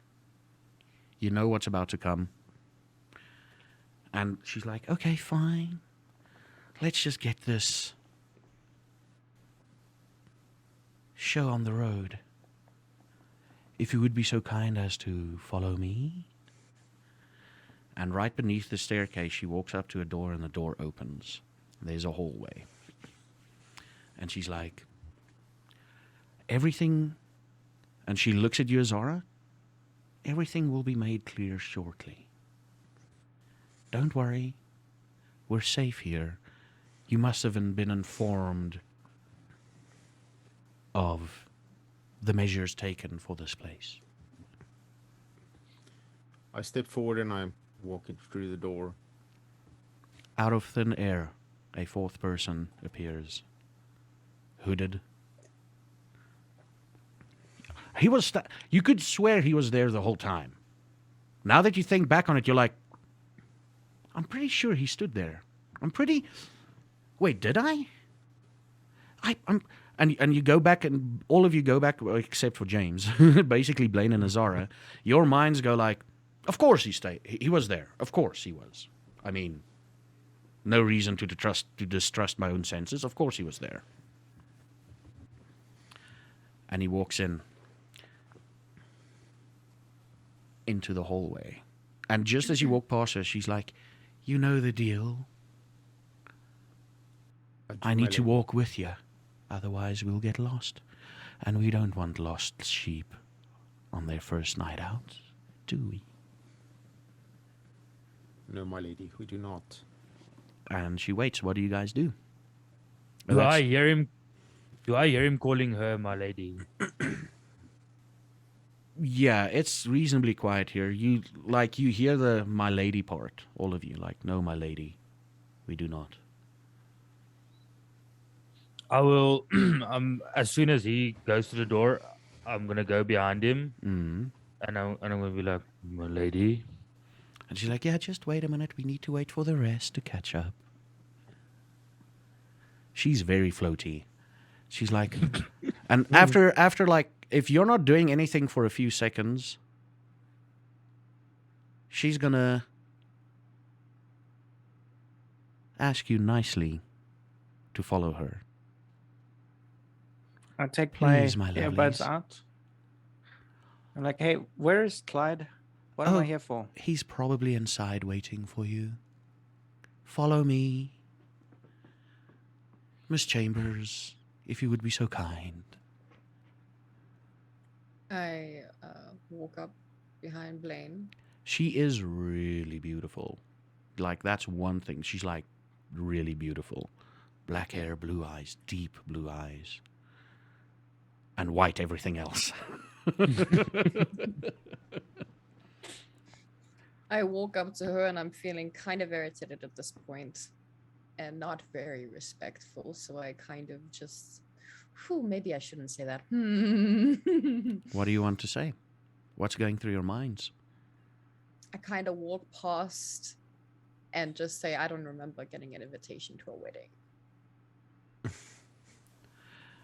She chuckles. Just sarcastically, like, Yeah. you know. She chuckles and she's like, oh, but perhaps you can expect a bit of a feast. I kind of eye her and raise my eyebrow. Mm-hmm. Look her up and down. And then just follow Blaine. So, as a group, you move through these hallways. Now, here's the big thing. Varkyn, this is common thing. You've been here once before. You know that what's about to happen is not supposed to be happening. You walk through hallways, always intersecting each other, and you're going left and right, and then all of a sudden you're going straight for a few minutes. And about 20 minutes of this where you're walking in hallways and you're sitting there going, hold up. If you look at a house, you know, okay, that's roughly its size. The amount of time you spent walking shouldn't have taken this long. But eventually, you kind of get the feeling that this is designed to confuse the unwary, the unprepared. But eventually, she stops in front of a door, like one of those swingy openy doors. And she's like, welcome to the dining hall. And again, the smell of blood assails your senses. It's almost drowned out by the noise. You know, your senses are being assailed by the noise from the crowd of vampires in this room, a crowd of people in this room. About 50 in total. Not really bundled up together, not like one big group, but like forming cliques like in school, you know. There's like 5 or 6 of them there, and there's 4 or 5 of them here. You would surmise like, okay, this is about, you look at a crowd of people and go, 50, and that's it. 20, maybe some of you will see 20. I'm like, you know, and 5 or more wooden flooring. Again, the antiqueness, the antiquity of this place. Like you also you can almost smell the age in this place. There's 3 dining tables on both opposite ends of the wall, again filled with goblets. Goblets on top of them filled with a red liquid.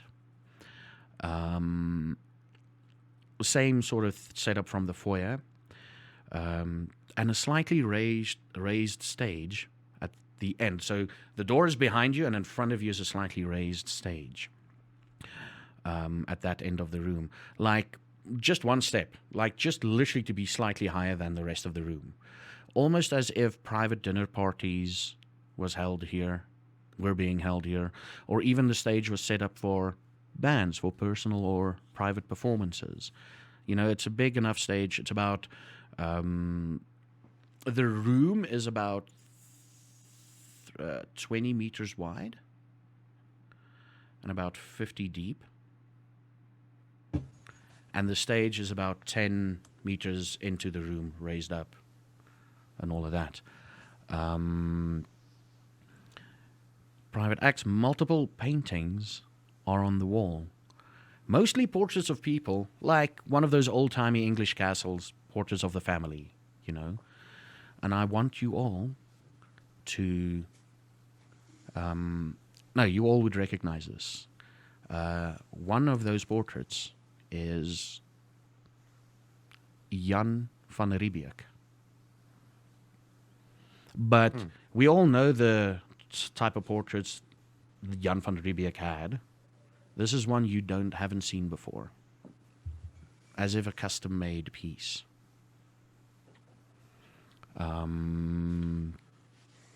Yeah, the other portraits would actually fit more in the estates of olden England families, people from England. If you think about those period pieces where they sit in their giant castles and there's like portraits of everybody around them, it's a family type of thing. You don't really recognize any of the family. The girl in white isn't there. And what do you do? What are you looking for? You're in this room. There's a bunch of people in this room. Smell of blood assails your senses, especially for the ones that are hungry. But you don't have to roll for it just yet. Not yet. Pictures that are on the wall. Mm.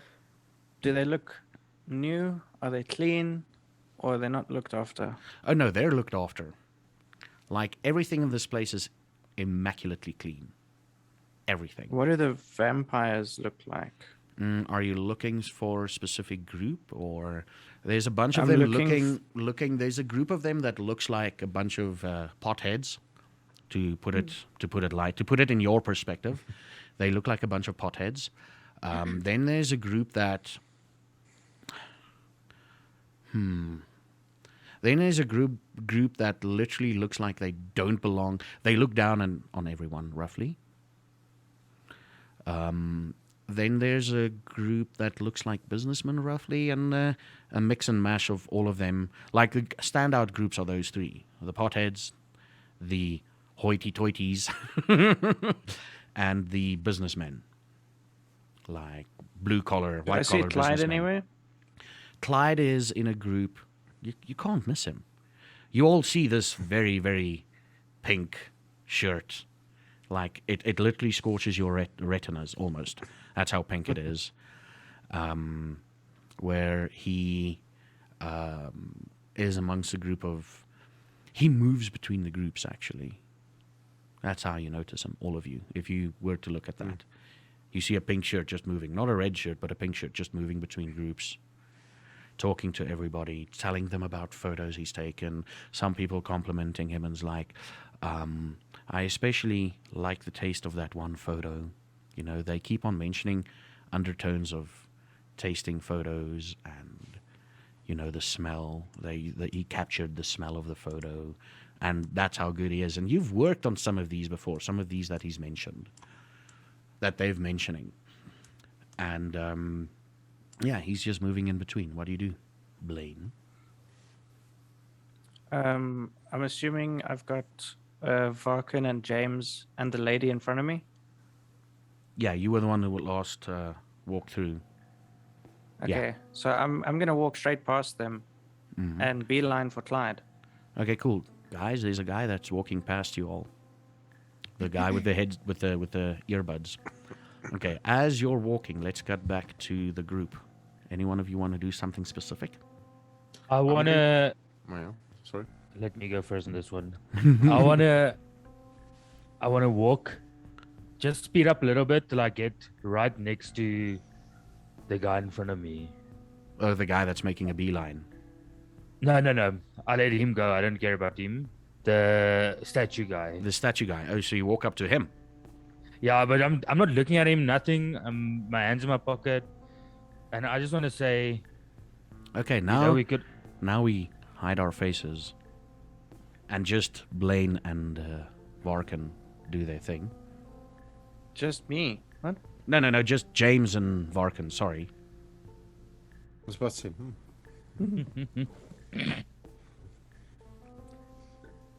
say, You know we could still all see you, right? It's the illusion that counts for everything. You'll understand. We are all part of the illusion here. It's what keep us sane. It don't look very sane to me. There's a lot of insanity in this sanity. It'll make sense soon. I'm sorry. Thank you for being cryptic. But maybe you can tell me a bit more about how you were able to do that. Like, is it only you that can do that? Your type that can do that? I I I actually don't know. I haven't put too much thought into it, but it just happens when I guess I think about it, but there are more like me, or Are you I don't. nervous? You sound It's nervous. yes, it's too many people. I don't like this. I He knows I don't like this. I don't know why he brought me here for this.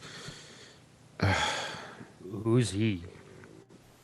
Oh, don't you know the prince? He's this is all he is. This We all belong to him, I Mr. know. Wade.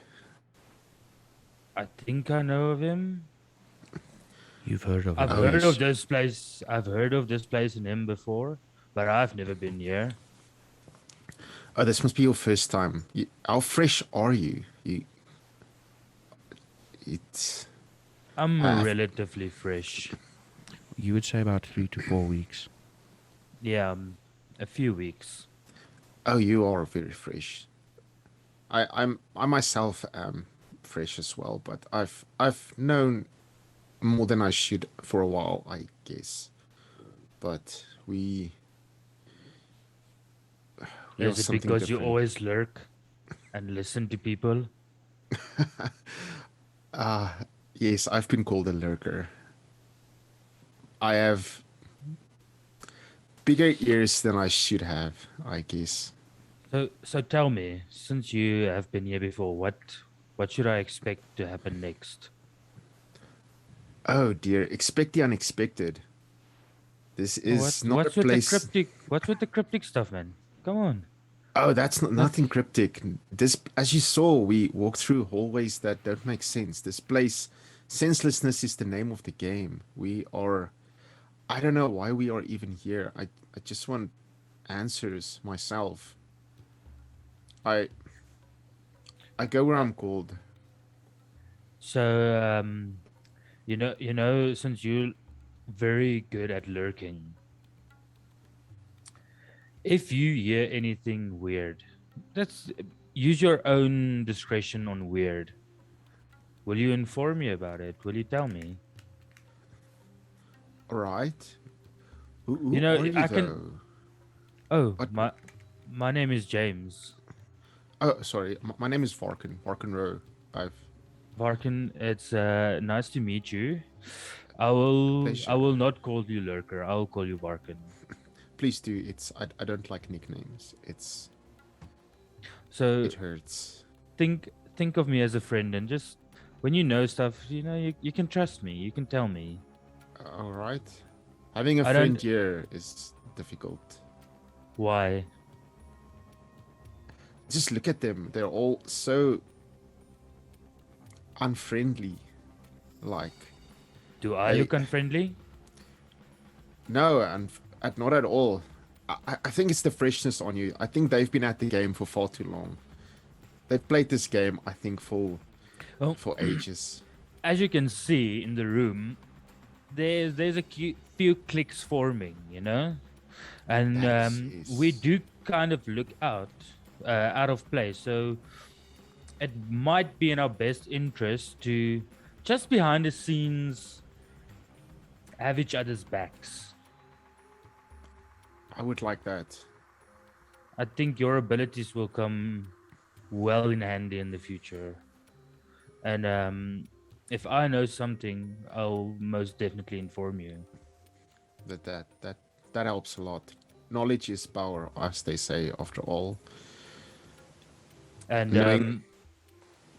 as soon as we have a moment where there's not so many eyes on us, I will give you my phone number, and if you want to talk or anything, you can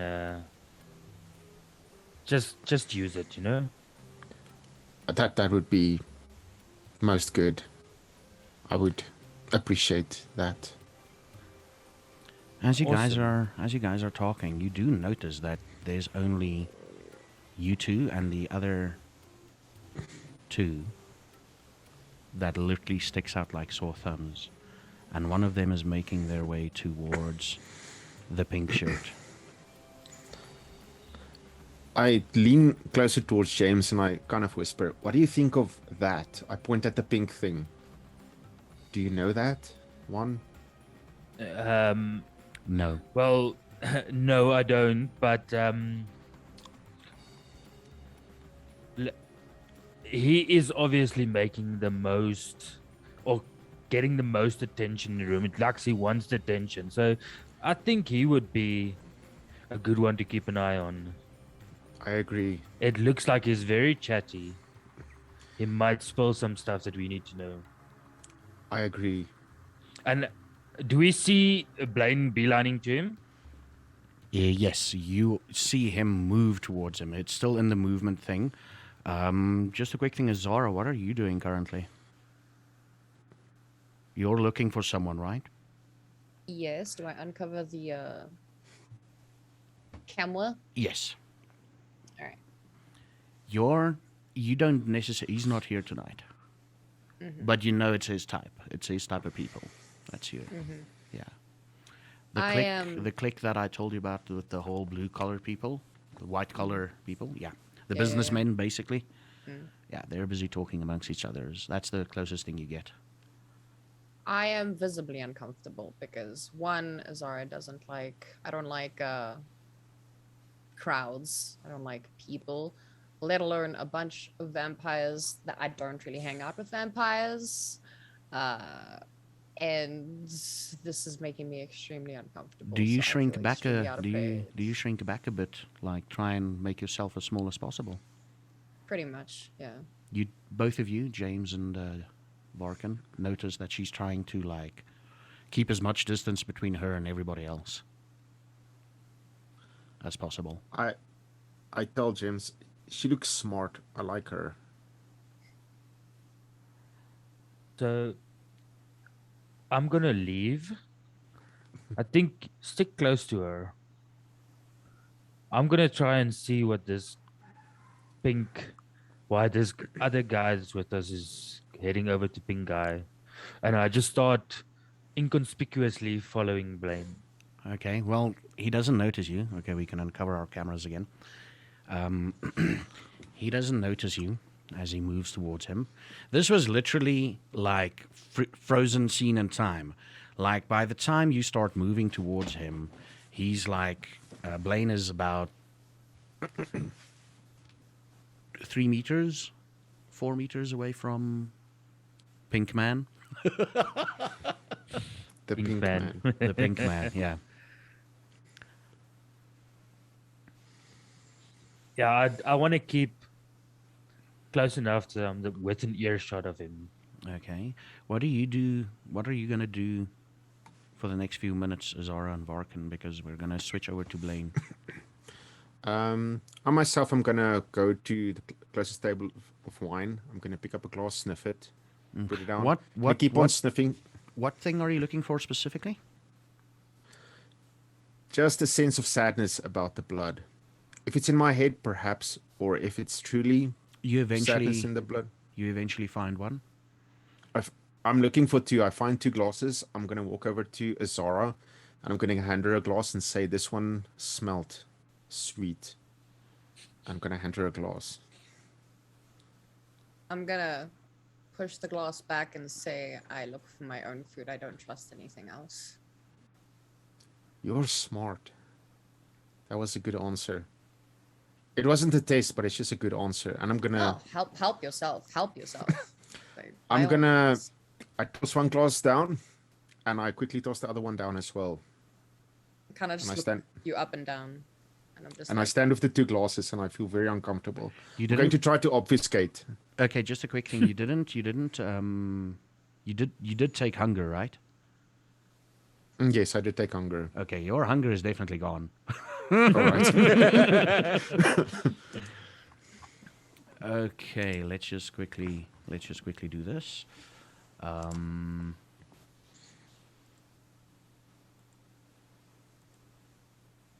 lost my cover. You lost your cover. Let me just see here. What page are we looking at? Because I just need to quickly check.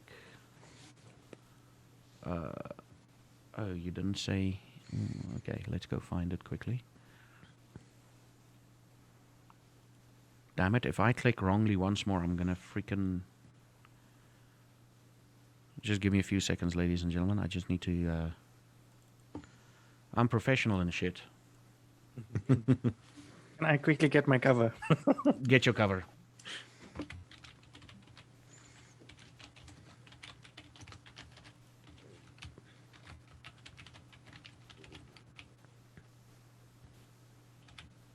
You try and do the first power, Zhenko?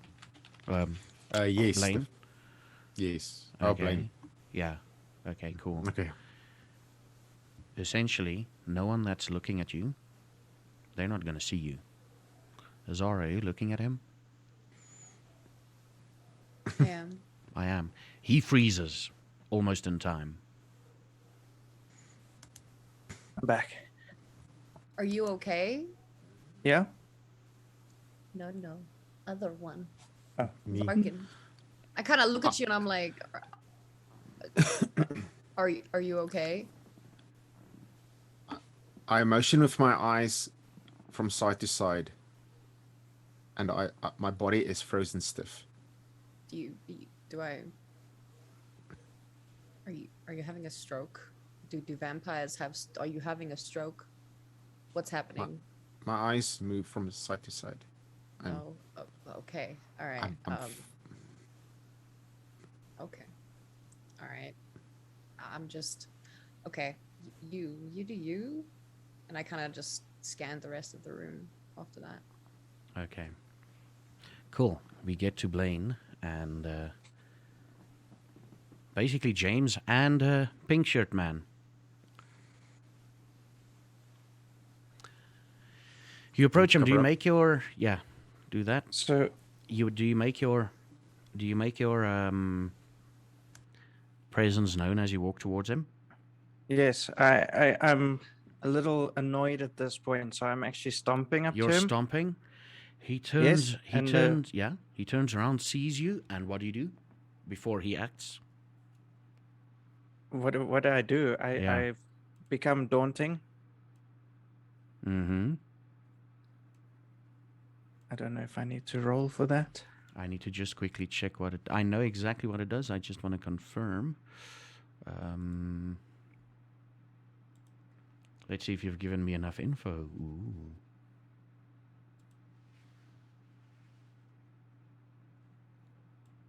Oof. Oof. What do you want to exactly do with the daunting towards him? I want to make him answer me, like now. No, but do you want to become physical? No.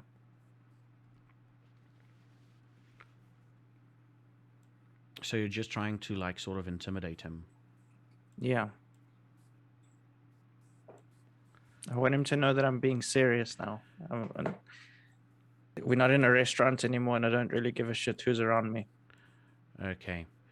So for intimidation, you're gonna have to roll. Do I roll on the discipline? No. You roll on the skills because you're gonna add the discipline's price dice. The modifiers as 2. You're gonna roll intimidation and charisma plus 1 because it's socially applicable. So essentially, you're gonna roll charisma, intimidation, charisma, and a 3 modifier. And a 3 modifier. Yeah.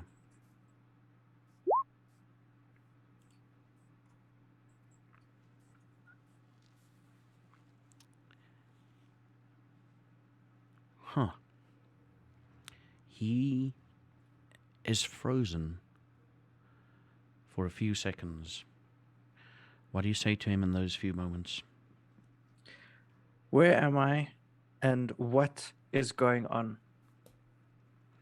I'm tired of playing games. He's literally a little bit scared, and he's like, "Oh, James Barr, do you want to do anything while he's talking? Just interject once you want to do something, okay?" I just want to stand there within earshot. Yeah, within earshot. He looks at you, and he's like, "Oh, everything will become clear soon enough. Your friend, he's not a friend. Everything will become clear soon enough, and trust me, you might have had it worse, have it bad, but it will become better soon enough. Just hang on a few seconds." And as he says, "hang on a few seconds," right? As he says, "hang on a few seconds," two of the people he was talking to that you were trying to, you walked in there, two of the people that he was talking to turned to face you.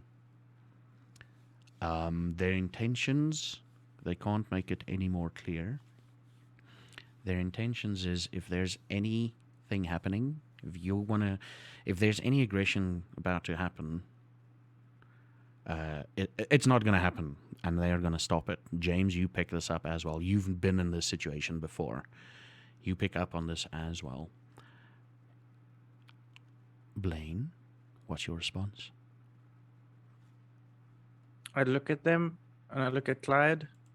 I'm like, fine. And as you say fine, I'd like all of your cameras to be uncovered, please.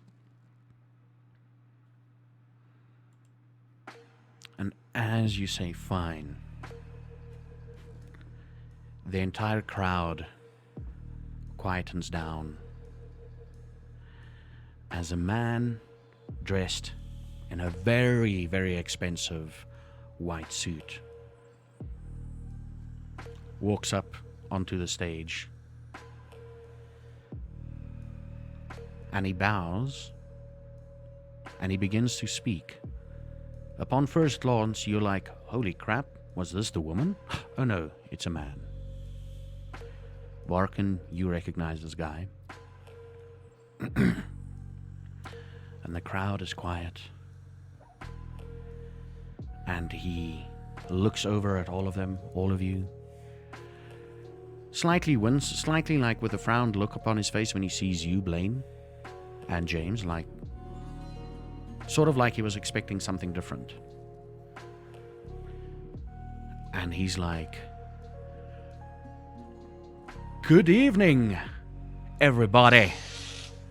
Welcome to the farm. Some of you all, it's your first time here. And some of you, fortunately and unfortunately, has been here multiple times. I hope the farm has found you well. I hope it has you well fed. I've called upon you here tonight." There's a bit of murmuring as he says "well fed" among the crowd.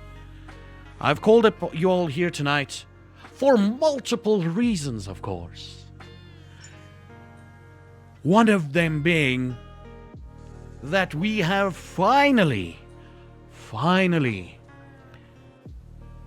reached an armistice with the Garu pack of Cape Town."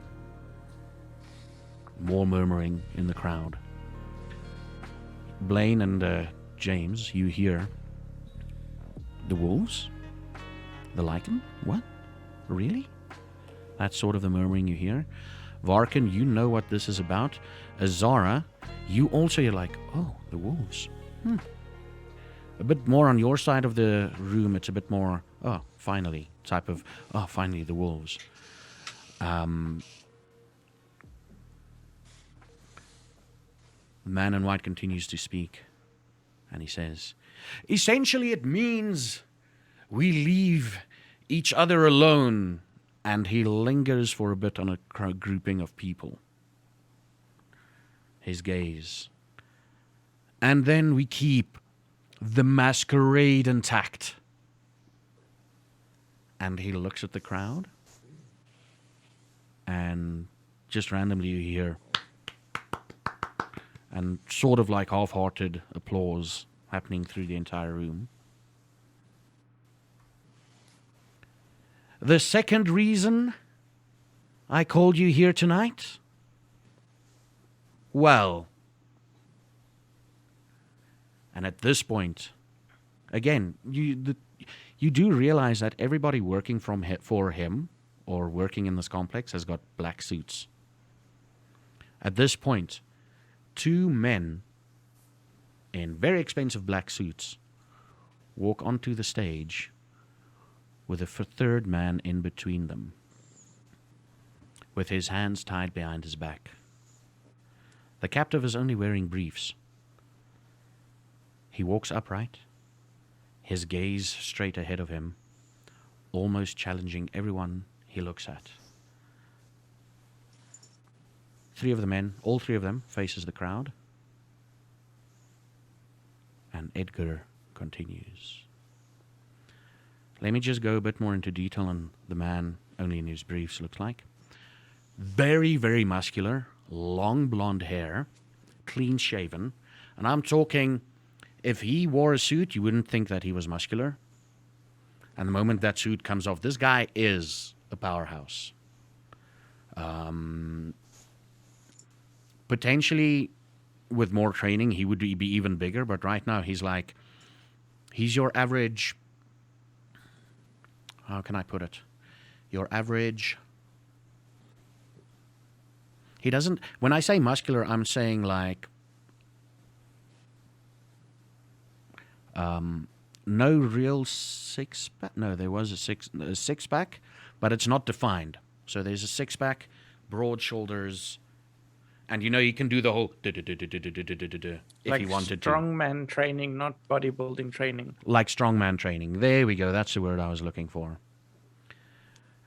And he can stand on his own. He can probably like rip the bindings off anytime he wants to. That's basically, but he's standing there, most likely in your minds of his own volition. Varkyn, you recognize him. Glass shatter as I let go of the two glasses I was holding on. And all of a sudden, person next to you like, what the? Oh. And you appear again. Yeah. And the man in white continues. This person right here, Cairn, trusted by many of you. No, many of us. Is the reason why both Kindred and Garou had troubles the last few months. Cain here was instigating battles on both sides, and he almost would have succeeded if it wasn't with the help of some of you. He gazes around the room when he mentions this and looks at someone. Yeah. I want to like just pinch on Clyde's shirt. Like, what the fuck are we shooting? Clyde looks at you and is like, shh, let the man go. Please be quiet. This guy could be... let's just... I'll tell you later. And he like, I'll tell you later, lovely. He gazes around the room and his eyes lingering. And only one person knows who his eyes are lingering on, and it's Varkyn, with the help of some of you. I give a nod. He turns to Cairn, or to the muscular man beside him, is like, while you wait for your sentencing, Cairn, do you have anything else to say? Any last words? And Cairn remains stoic. Seemingly out of nowhere, in between the crowd, the lady in white appears. Floating again. She's resting a two-handed sword on her right shoulder, as if it is weightless. She moves between everybody, and it's as if the sword is not weighing her down. She gets on the stage. You can all see this is like theatrics, basically. She gets onto the stage. She hands Edgar the sword, bows to him, hands the man in white the sword, bows to him, and steps off to the side. You can still see her, and you do realize that they might be brother and sister. Edgar bows back and turns towards Cairn, the bounded man. He looks at him, and he's like, Cairn, would you please get down on your knees? And again, stoically, defiantly almost, Cairn kneels down and just looks straight ahead of him. And the man in white looks at him again and says, Cairn, for attempting to breach the masquerade and almost succeeding, I find thee guilty and sentence you to a final death.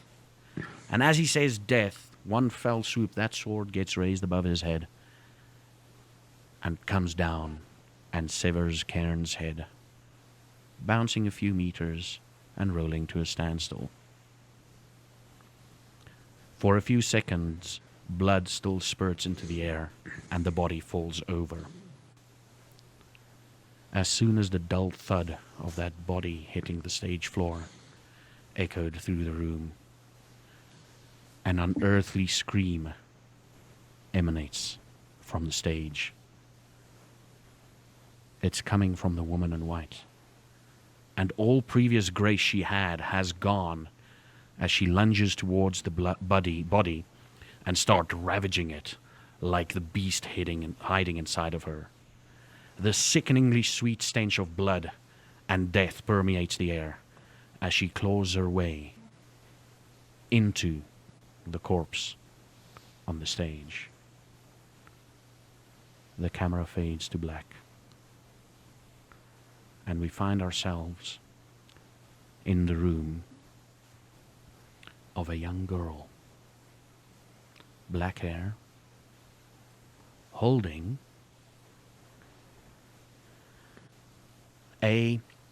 it's a teddy bear it's a teddy bear wearing a panda suit. So it's a bear inside a bear. The camera focuses on her face, and you can see she's got blue eyes and dark, dark hair. And she cries a single tear rolling off her cheek as she hugs the teddy, and you hear the following.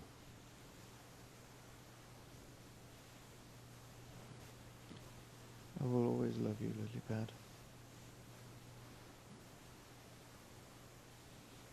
Game ends. There we go. How are you feeling? Welcome to session 0. I feel retribution. Holy shit, guys. I'm very fucking curious as to why Varkyn dropped those glasses.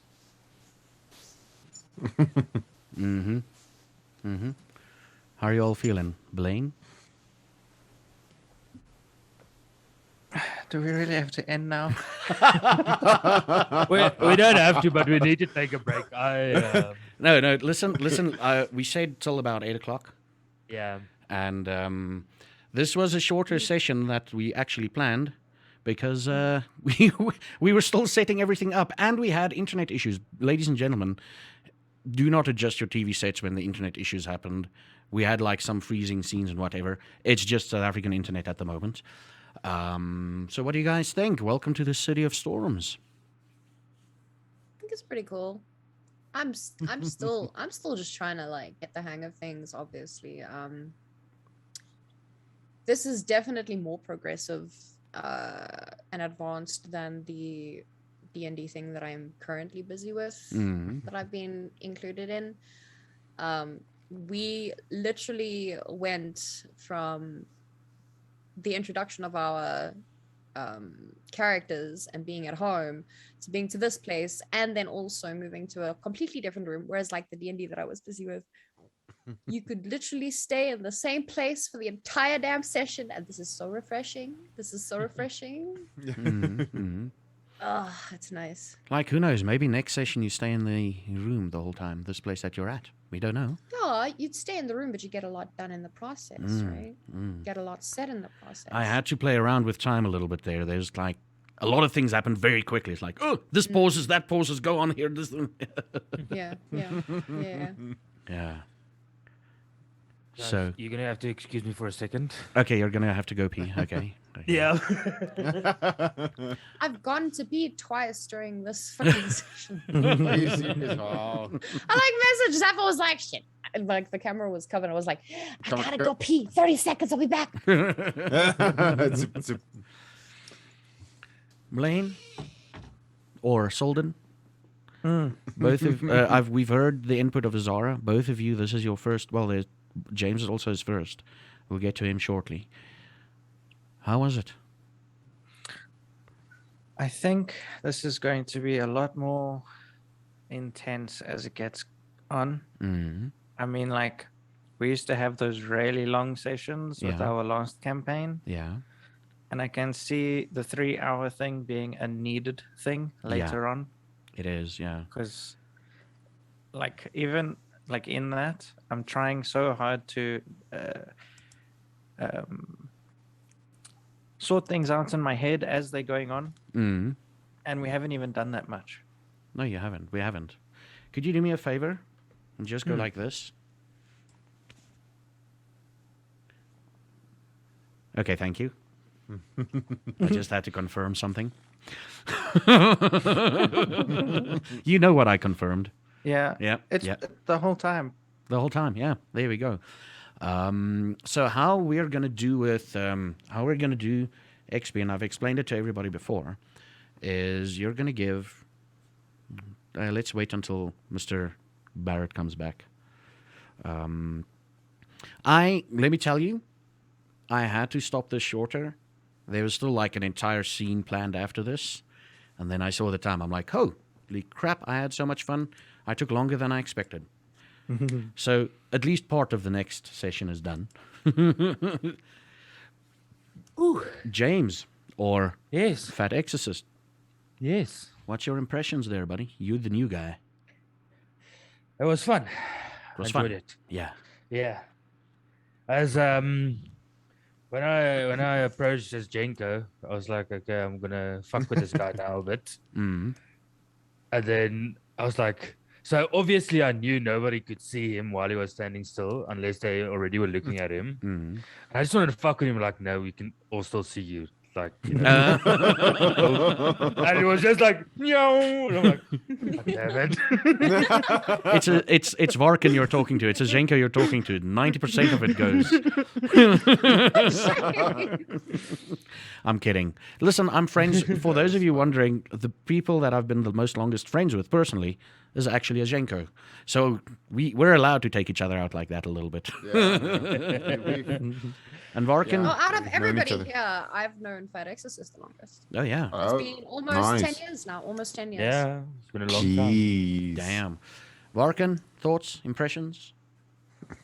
I really liked it. I was curious to see where it's gonna go because I threw a lot of curveballs. It seems that you when I create my character, set things up, and yeah, It's those curveballs that fucks me. I'm like, everybody's gonna follow me in this area and this area, and it's like, no, I'm going invisible.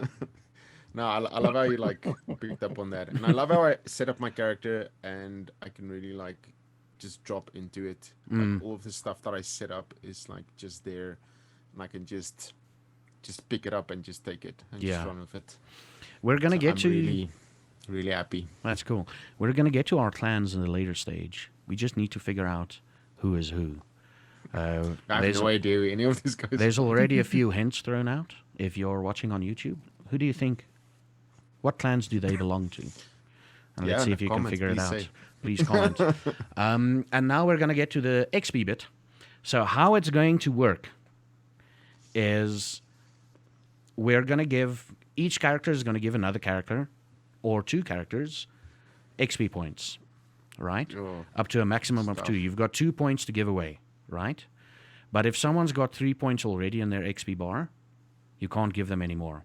So, for example, let's say I said, okay, I'm going to give 2 points to James, to Fat Exorcist character, because of the beard, right? And then someone else comes like, I want to give him 2 points. You can't. You can only give him 1 point. Right? So you can either split it up or give it to both. Give both to someone. So anyone wants to go first with regards to the points? And it can be based, and the reasoning behind it is it can be based off of role-playing, it can be based off of actions, it can be based off of anything that you think would be... I'd like to go first. Okay. 2 points to Azjenko. Oh my lord. And what's the reason? I felt that he really immediately fit into his character. Aww. Oh, I love this character. Okay, now, Zhenko, I'm putting you on the spot. You need to give someone else some points. Oh my lord. I definitely want to give one to James for Fat like Exorcist, that, yeah. that interacts. Yeah, I really love that. I really love that. And yo, being put on the spot, man. You're evil. Yo. Like, whoever you're going to give points to next is going to be the next person to give out points, so... Are you serious? Yeah. Yo, you're making it hard to making us choose between people, yo. That's the thing. Okay, let me just run through the session in my head. Well, there's a cat behind me cleaning herself on the desk.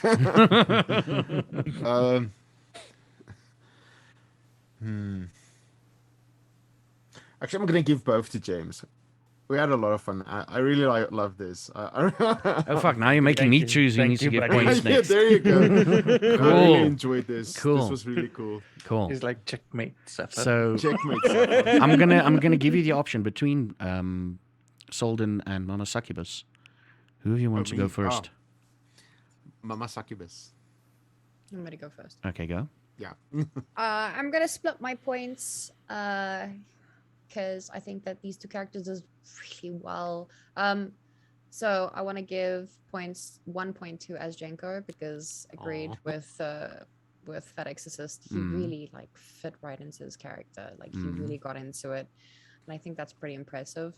And then I also want to give a point to Solden because the way that he interacted with the DM characters, the extra characters within the story, he did it really well. And it had me like wondering, who's this guy? How does he know him? What happened? You know, I really liked the interaction, so I'm gonna give a point, 1 to Solden and 1 to Azjenko. I still love you, Fat Exorcist. You can't give any to Fat Exorcist anymore, so that's cool. Is he stacked? He's stacked, yeah. Stacked. Wait, How no. the fuck am I stacked? I only No, got you've two got one. points. You've got Yeah. 1 point left. You've got He's 1 got- point left. yeah. Azjenko is stacked. I'm stuck. As- Okay, Azjenko is stacked, stop at yeah. 3. Oh, thank you, guys. Yeah. Now, Mr. Soldini, the great Soldini, who, by the way, is responsible for the videos and the overlays in this thing. Who do you give points to? Man, I wanted to give a point to Azjenko, but I guess he's too stacked. He's too stacked. I'm so stuck. So I'm gonna split mine between Mama and Fat Exorcist. For Mama, because I really loved the whole like pushing away the glass thing. Oh, yeah. Like- Yeah, I didn't even notice that. Yeah. Yes, that was good. I really enjoyed that, yeah. I think that's something that if Blaine was in that interaction, he would have done the exact same thing. So that for me showed that she's really thought about how her character's going to interact even when it comes to food. Oh, yeah. Yeah. That's- And then for Fat Exorcist, just because he basically was the first one to say, okay, cool, I need to interact with another character. And he went in and he had a whole, it wasn't even a conversation. Like he knew exactly what he wanted to Yeah. find out about Varkyn. Yeah. So who do you think, if you're looking at this group now, like you've not actually met up and you've not forced yet with each other, but who do you think has got the leadership role here? A leadership role. Yeah. Yo. Do you think James actually took on the role of leader in this session? That's what I'm thinking, yeah. He picked up a lot of the... I think for Blaine, that's going Brains. to be a very difficult question to answer. Okay. And now, my turn. The fact that Azara almost caused shit by pushing a glass away. If I was the character whose glass got pushed away, I would have taken it personally. She's gonna get 1 point. That should put you on 2, right? Yeah. Yeah. And then the other one, if I were to give out something, was to Blaine for forcing me to act in a way I've never acted before. Yeah, that was good. That was fucking... I'm sitting there going... And I know the idea of the character, and I literally, before he uttered his first words, like 2 seconds before that, I'm like, cool, I've got him. That was the whole, oh, this is being forced onto me, you bastard. Yeah, this is being forced onto me. So thank you for challenging me for a bit. I need to find more voices, I guess. Yeah. So let's just get the final tally. James is on. 3. Blaine. Points, 2. Blaine. Oh, 2. 2. Mama Succubus. With yours? No, point. With mine, yeah. Just Points. With yours Yeah. is 2. 2. And... But then isn't Blaine 3 then? No, you gave him a point and Zafar gave him a point. Yeah, Oh, okay. Blaine. And then Azhenko's on 3. Okay, so here's the big thing. Because you sort of... We're not done with the session yet, so I'm not going to give you all 1 point. Next week, you'll all get 1 point if you survive next week's session. Oh my lord. I really liked... And the big thing, what I like about this group is you can feel how uncomfortable everyone is. You can feel they're not familiar with each other, and that's what I was looking for. Familiar with each other in the sense of role-playing. You know, they're like, I don't know what to do. Yeah.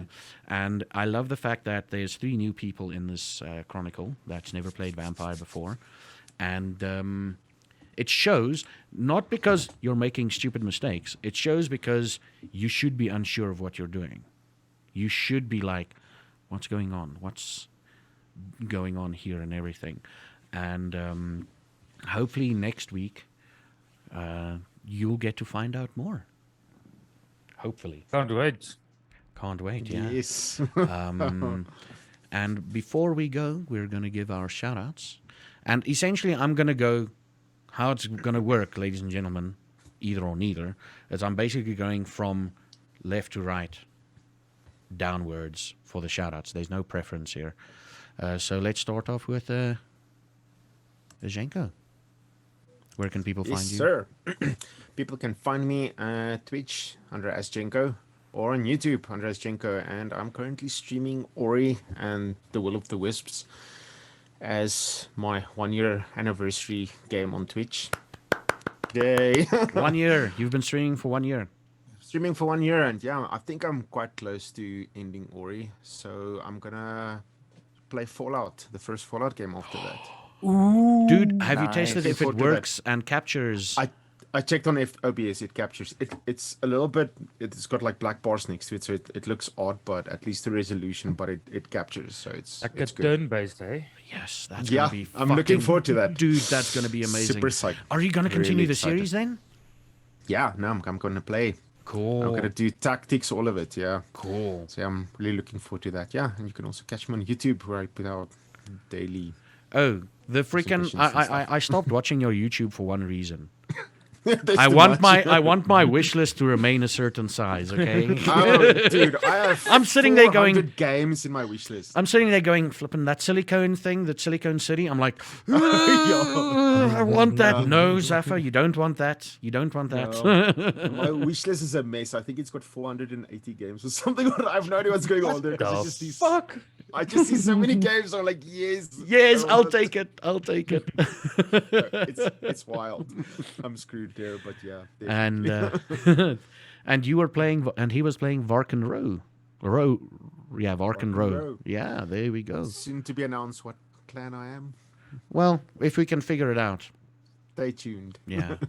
I think at about episode 3 or 4, we're gonna just put it up there. Not tell anyone, just put it up there. The only person who will know will be Blaine. Will be Soldini. And And I then have to make the magic stuff. you have to do the magic stuff, yeah. And then we're on to Azara. Or My Mama cracking Succubus.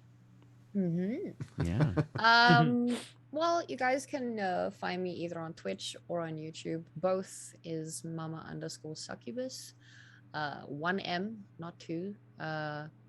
And I think on Monday, actually, I'm doing a charity stream. We're going to finish off the Gamers Against Gender-Based Violence. And it's going to be a marathon between all the streamers from, I think, 9 a.m. till Sappho. What 5. time? 5. From 9 a.m. to 5 p.m. So all of us are going to be co-streaming together, probably not interacting with each other, but all going to have a marathon stream. So we're going to finish off the charity strong.